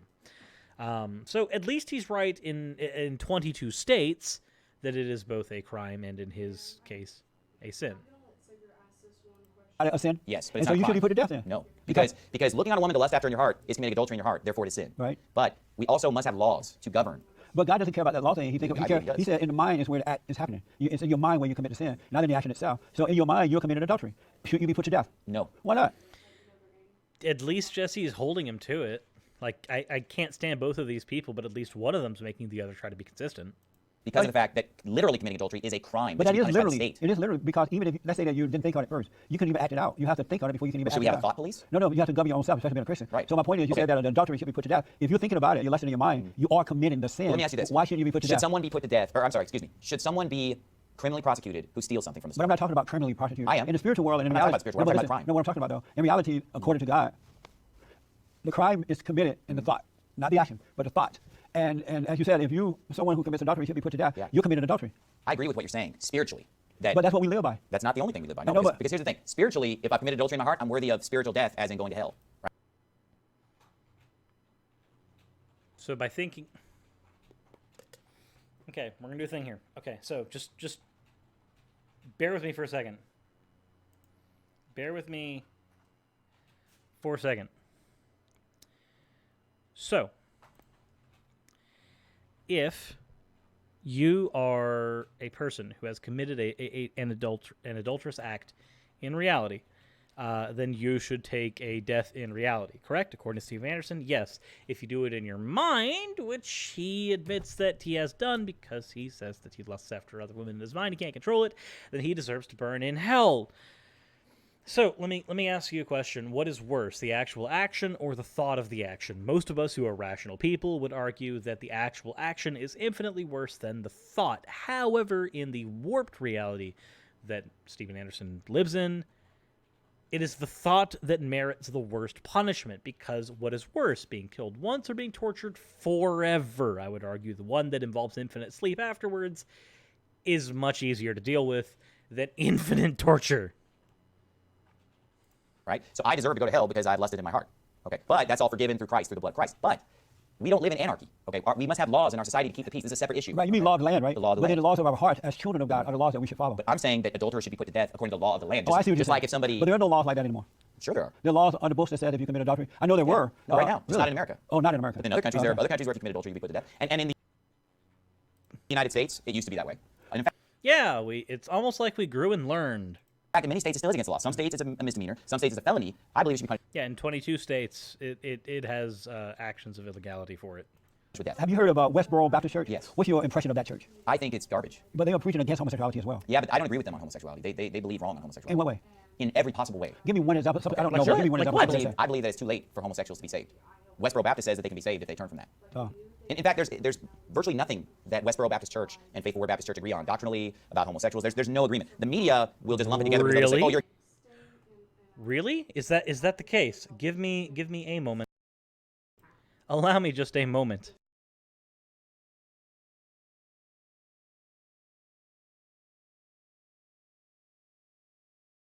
We're going to do a thing here. We're going to do just a quick Baptist versus Westboro Baptist versus Faithful Word Baptist. Faithful Word Baptist Church and Westboro Baptist Church. Let's go ahead and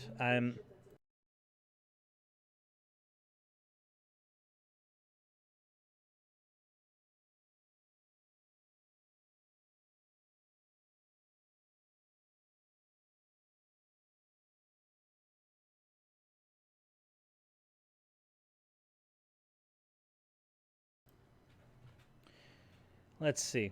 What do we have here? Westboro Baptist Church. I want Wikipedia article on you. I don't want the shit. I don't want the shit here.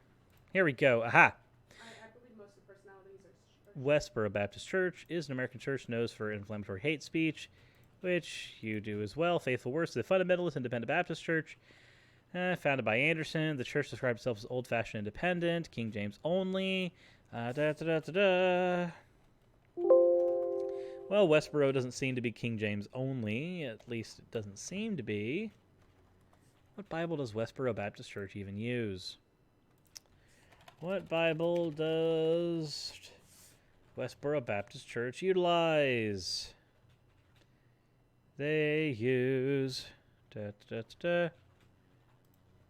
What Bible? Who are you? Bible says... Where is it?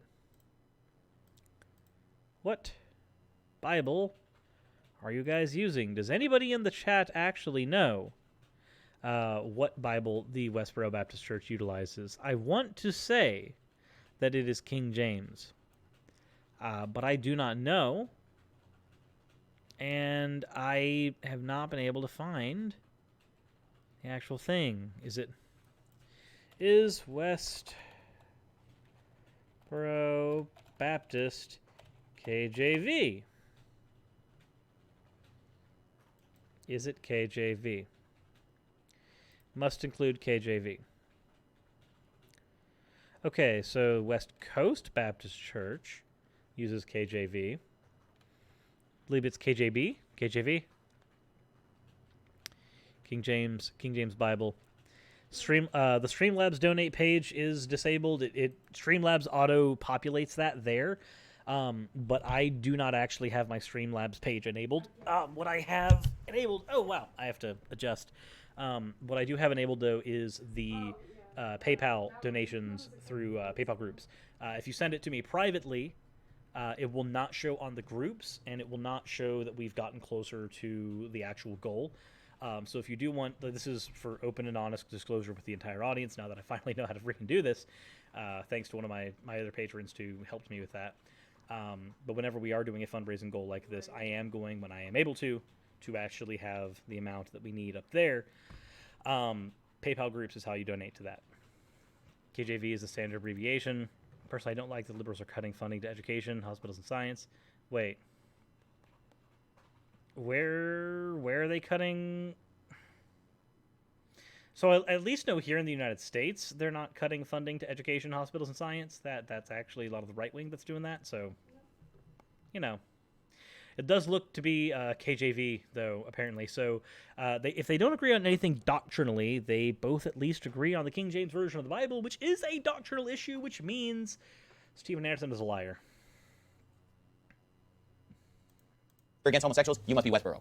You know, one thing I'm a little hung up on is I can't agree with you that God would not forgive the homosexual or anyone else who realizes that they're wrong, whether it's adultery, homosexuality, still in line, whatever it might be. The moment you realize you're wrong, you're confessing that to God, and He will forgive you. Well, but don't you have to believe in Jesus to be saved? That's why you're confessing Right? it to Him, yeah. It's not just realizing you're wrong. You also have to believe in Jesus. Right. Okay. That's why you go to the Father with but it. here's the thing. Why would the homosexual believe in Jesus when the Bible says that the way he became homosexual is by hating Christ so much that he doesn't even want to retain God in his I know. knowledge? The reason is that How could he- well, most people, when they first confess their sin, like, oh, I'm wrong. You know, at that point, they don't believe in God. They've heard about Him. They believe that or read that He can save them. And so they're in that moment, whatever it might be, in that moment of hard pain, you cry out to God, and He knows your heart. And if your heart is sincere, in that moment, He's...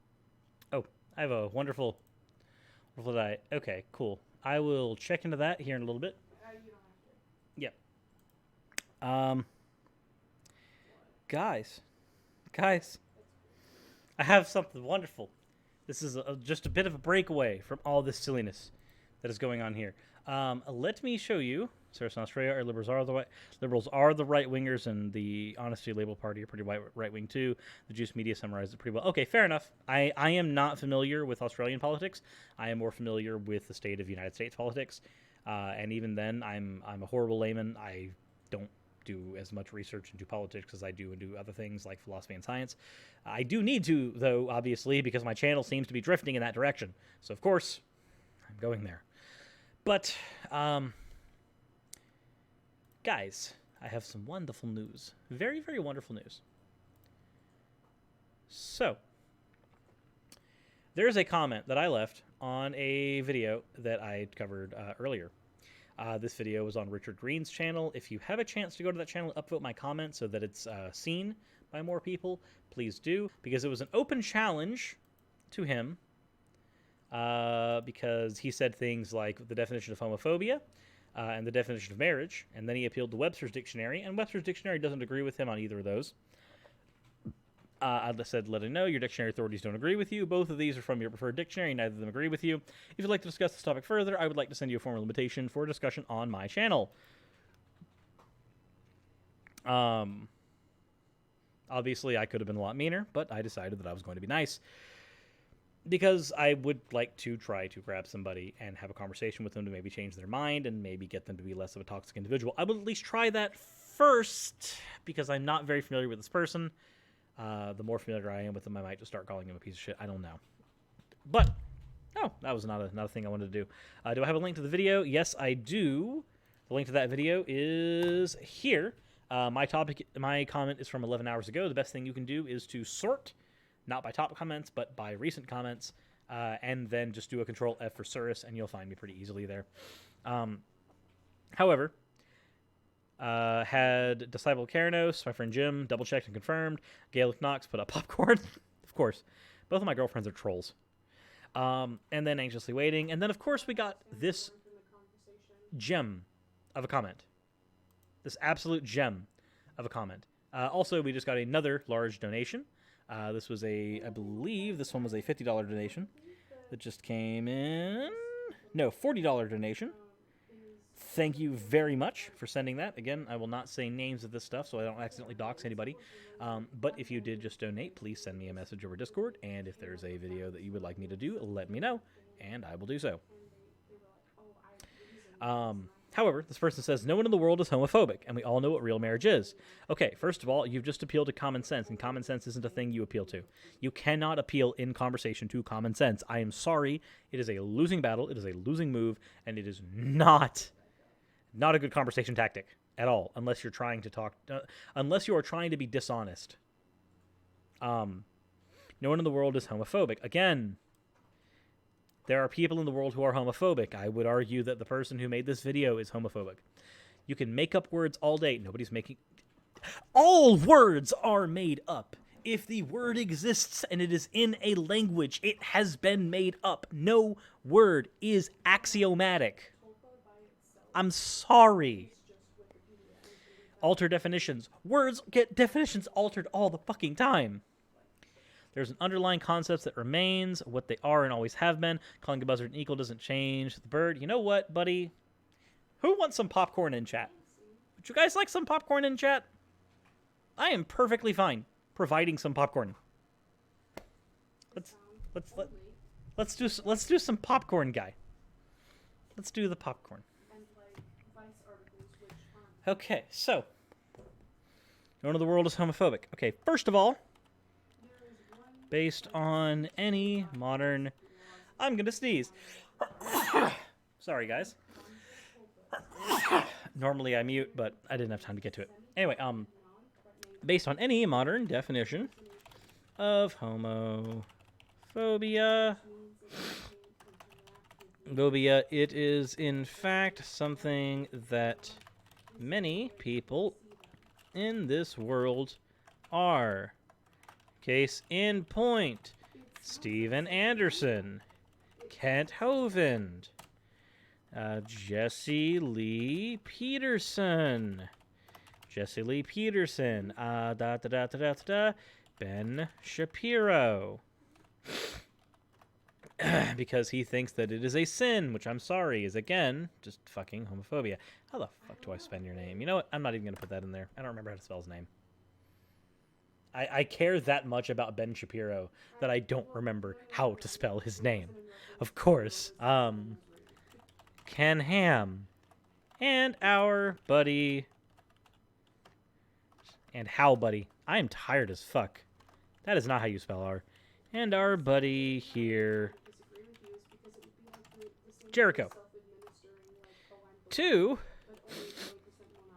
Appealing to common sense is not helpful to anyone, as common sense is relative to geographic location, culture, and time period. It's arbitrary at best. Alright, and now we go to the next part. 3. All words are made up. Find me one word that was not made up. 4. Words alter definitions all the time. Message automatically held for review. Something wrong in being homophobic. Actually, you know what? We will. Okay, so archetype of endurance. Before I finish this comment, I've noticed you commenting on a lot of my videos lately, and I would like to go ahead and say that from what I've seen, if you would like, this is an open invitation to you. If you would like, and for the time being, Callan, do not hide archetype of endurance's stuff, just because I do want them to be able to speak a little bit, just because this is somebody who I've been seeing comment on a lot of my stuff. If you think that you have a case to make on your side, then you have an invitation to come onto my Discord and discuss that with me. And I will gladly do it live in front of my audience. Now, I give you a warning. I am incredibly tired. I have not slept, and I've been up for 18 hours now, 19 hours. I am running on fumes. So I will be the weakest debate partner or the weakest debate opponent you have ever seen. So if you want an opportunity to socially dominate me in front of my fans, this would be the best time to do so. If you think you have a case that you can make, by all means, I am willing to have that discussion with you. And that option is there. So, by all means, do your thing. If you, however, do not want to do that, then that is also fine. You don't have to come up to any challenge like that. Till then, I'm going to continue working on this comment here. World's alter definition all the time.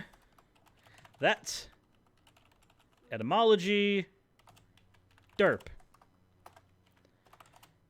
5. What underlying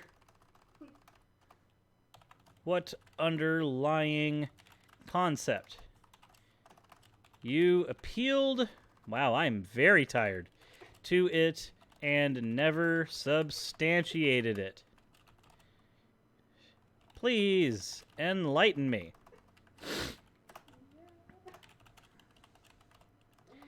And finally, 6. Thank you for coming to my TED Talk. Okay, thanks. Bye. There we are. 10 out of 10. 10 out of 10 social discourse, everybody. A 6-word list that ends with thank you for coming to my TED Talk. Okay, thanks, bye. That's where we are. That is in fact where we are. I'm going to go look at general chat and see, has archetype. I don't have case. I don't have point of view. Okay, so if you don't have a point of view, then allow me to possibly educate you. So homophobia is in its own way irrational. It is an irrational prejudice. It can be seen as an irrational fear, though I think that most versions of that definition have moved past that one. But it has to do with treatment. It has to do with prejudice. It has to do with the concept of thinking that this person is either dangerous or less than you. If you think that a person who is simply homosexual, which doesn't mean the person being homosexual will never matter to you unless in one of two cases. One, this person is of the opposite gender to you, and you personally want to have sex with them, and they will not because they are homosexual. In that case, yeah, you might have one reason to not like it, but again, it doesn't matter. This person could have not dated you for any number of reasons, and it wouldn't have mattered. 2,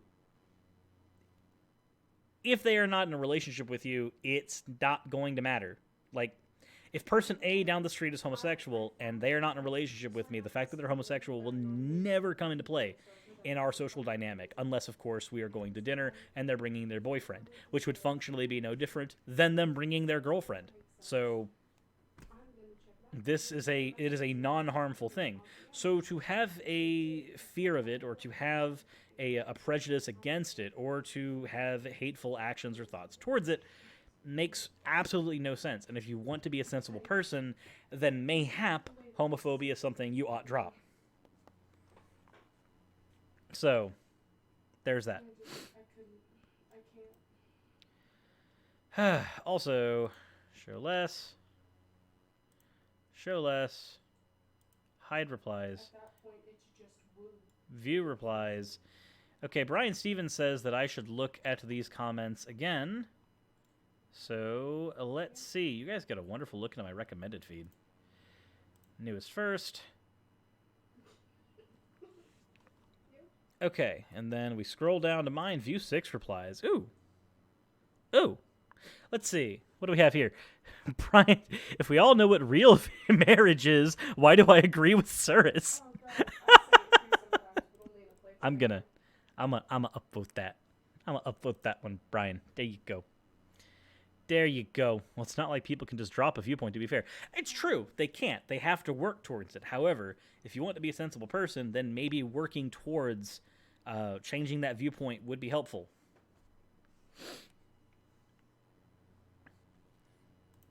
Like, it's not a thing that you really can change. It's like a choice, or it's like a belief. You can't change a belief by choice. However, you can educate yourself on something and then have that belief changed by your willingness to be receptive to information. You cannot change the base belief itself manually. That has to be done via your subconscious. You have to actually do research into this thing. This is why, for instance, I could not choose in 10 minutes to believe Australia doesn't exist. You would have to provide me a very good case for that. I would have to review it, and then I would have to adjust essentially automatically my viewpoints after the fact. But that is. I know you're not going to be able to make a case for Australia not existing, so checkmate flat earthers, I guess. Oh, right, people are actually mad because the children's cartoon portraying gay marriage. Who would have thought? Yeah, I know.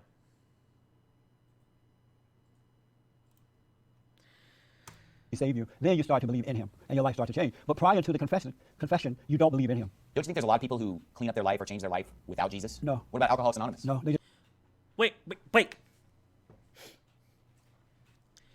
If you think there are people who change their lives without Jesus, so I recognize that this is not necessarily strictly Jesus, but 12 steps. The 12 steps of Alcoholics Anonymous. One of those steps is one of the issues I have with Alcoholics Anonymous. One of those steps is admitting you're powerless over alcohol and then coming to believe in a power greater than yourself that can restore you to sanity. Made a decision to turn our will and our lives over to the care of God. It specifically says, as we understood him. Admitting to God, to ourselves, and to other human beings the exact nature of our wrongdoings.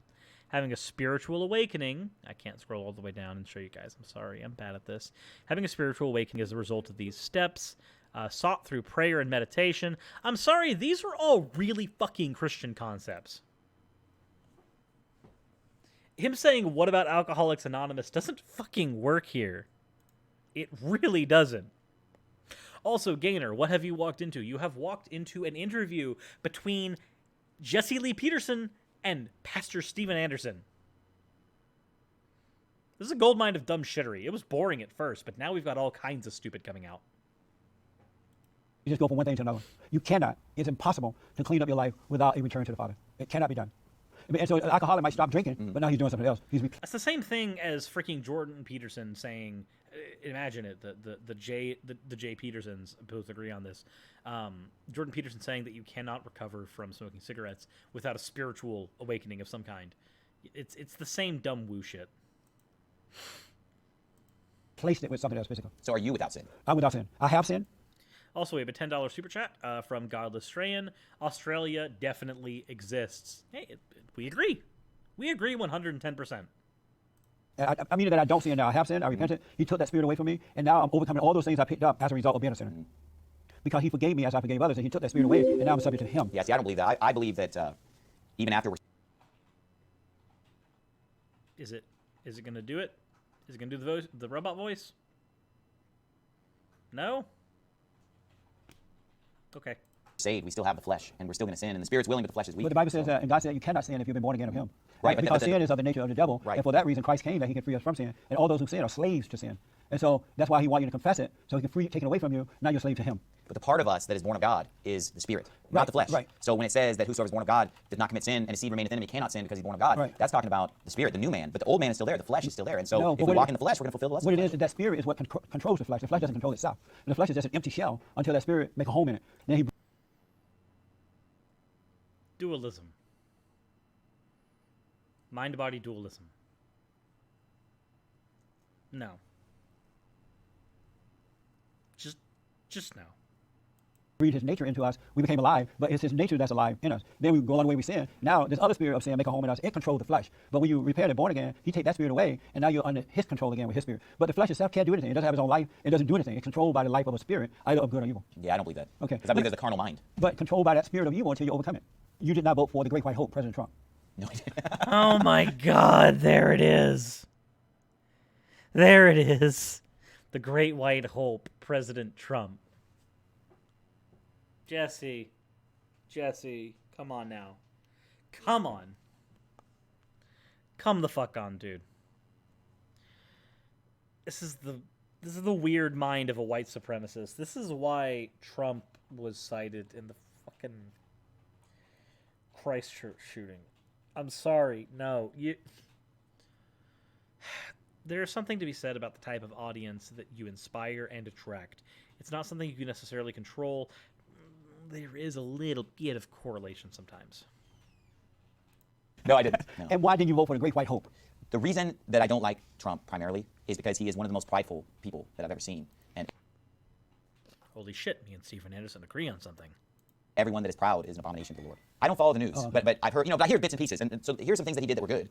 I know that the day that he got inaugurated, the whole LGBT section of the WhiteHouse.gov disappeared that day. And then I know that for the last 8 years, they celebrated June as Sodomite Pride Month at the White House, and he did not celebrate that.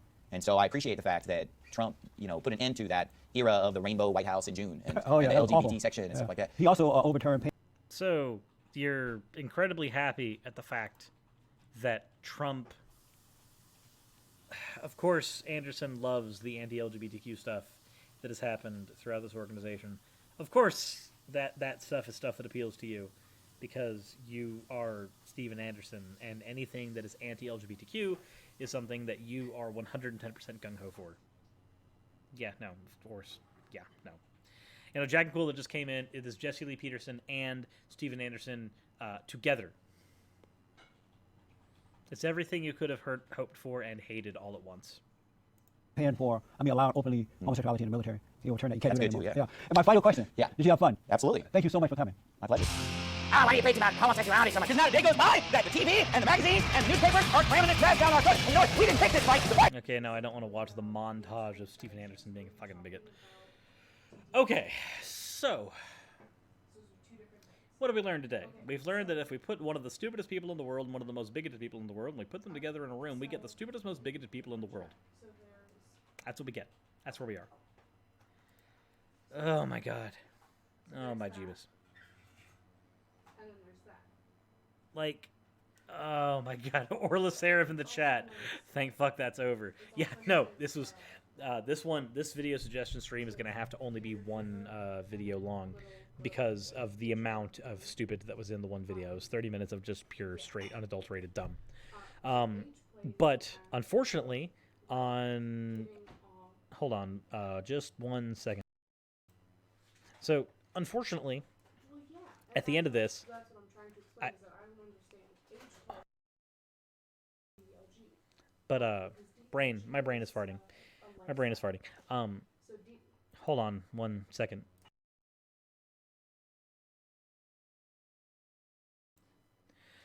So, if there's any takeaway here, is that these two people are already fairly dangerous, and when you throw them in, we could just get all of the dumbest, most racist, homophobic shit that they can even say. Which is, granted, this could have been much worse. Like, out of all the things that could have been said with these two here, there could have been an infinite number of worse things. But at least it is what it is. That all said, this is as far as I can go for the time being because I am incredibly tired, and I do need to run to the new house and grab. We have a cage there that we need to clean off and use for the animals. I need to run and grab that. And then bring it back here because when we move, we are going to have them in there because with the construction crews everywhere, we don't want to lose any of our cats because they are family to us. So we're going to have to make sure that they've got a roomy enough cage that we can hold on to them in there for whenever they're doing their construction stuff. So it sucks, but that is the thing that I've got to do. I'm going to grab coffee, and hopefully that is going to keep me awake long enough to do all this. But I do thank you guys very much for tuning in, and I do thank you guys a ton for donating. There have been some rather large donations today, so I do thank you guys very much for that. That is incredibly helpful, and you guys are awesome. That all said, that is the end of the stream for now. I will probably have another one of these at a later point between now and the time that we move because we need to close that gap, and then we will be there, and we will be done. And hopefully, when we move into the new house, I will be able to get you guys out regular edited videos again because as much as I love doing live stuff with you guys, I really prefer doing that on Mondays and Thursdays and then having the other days where I can do my edited content because I like doing my edited content. But it does kind of suck when I'm only able to do this. Brainery says, when is the move? The move is going to be in 2 days. We move out on the 20th. That is when our lease is up. So we are going to be gone very shortly. And this is the funding to make sure that we can close out all of our bills and stuff while we are here, and we don't have that looming over our heads when we go. And some of this is also like phone bill. Currently, phone is turned off, and that is about $350 to get that all back on between the late fees and the 2 months of backed up stuff, because we've been in just interesting stuff. Doing this all on my own is kind of interesting. But you guys are incredibly helpful, and you guys have done a ton to help out with this, so thank you very much. I'm going to go do the things I need to do. I'm going to stop rambling. And I'm hopefully not going to fall asleep at the wheel. Thank you guys very much, and I will see you guys probably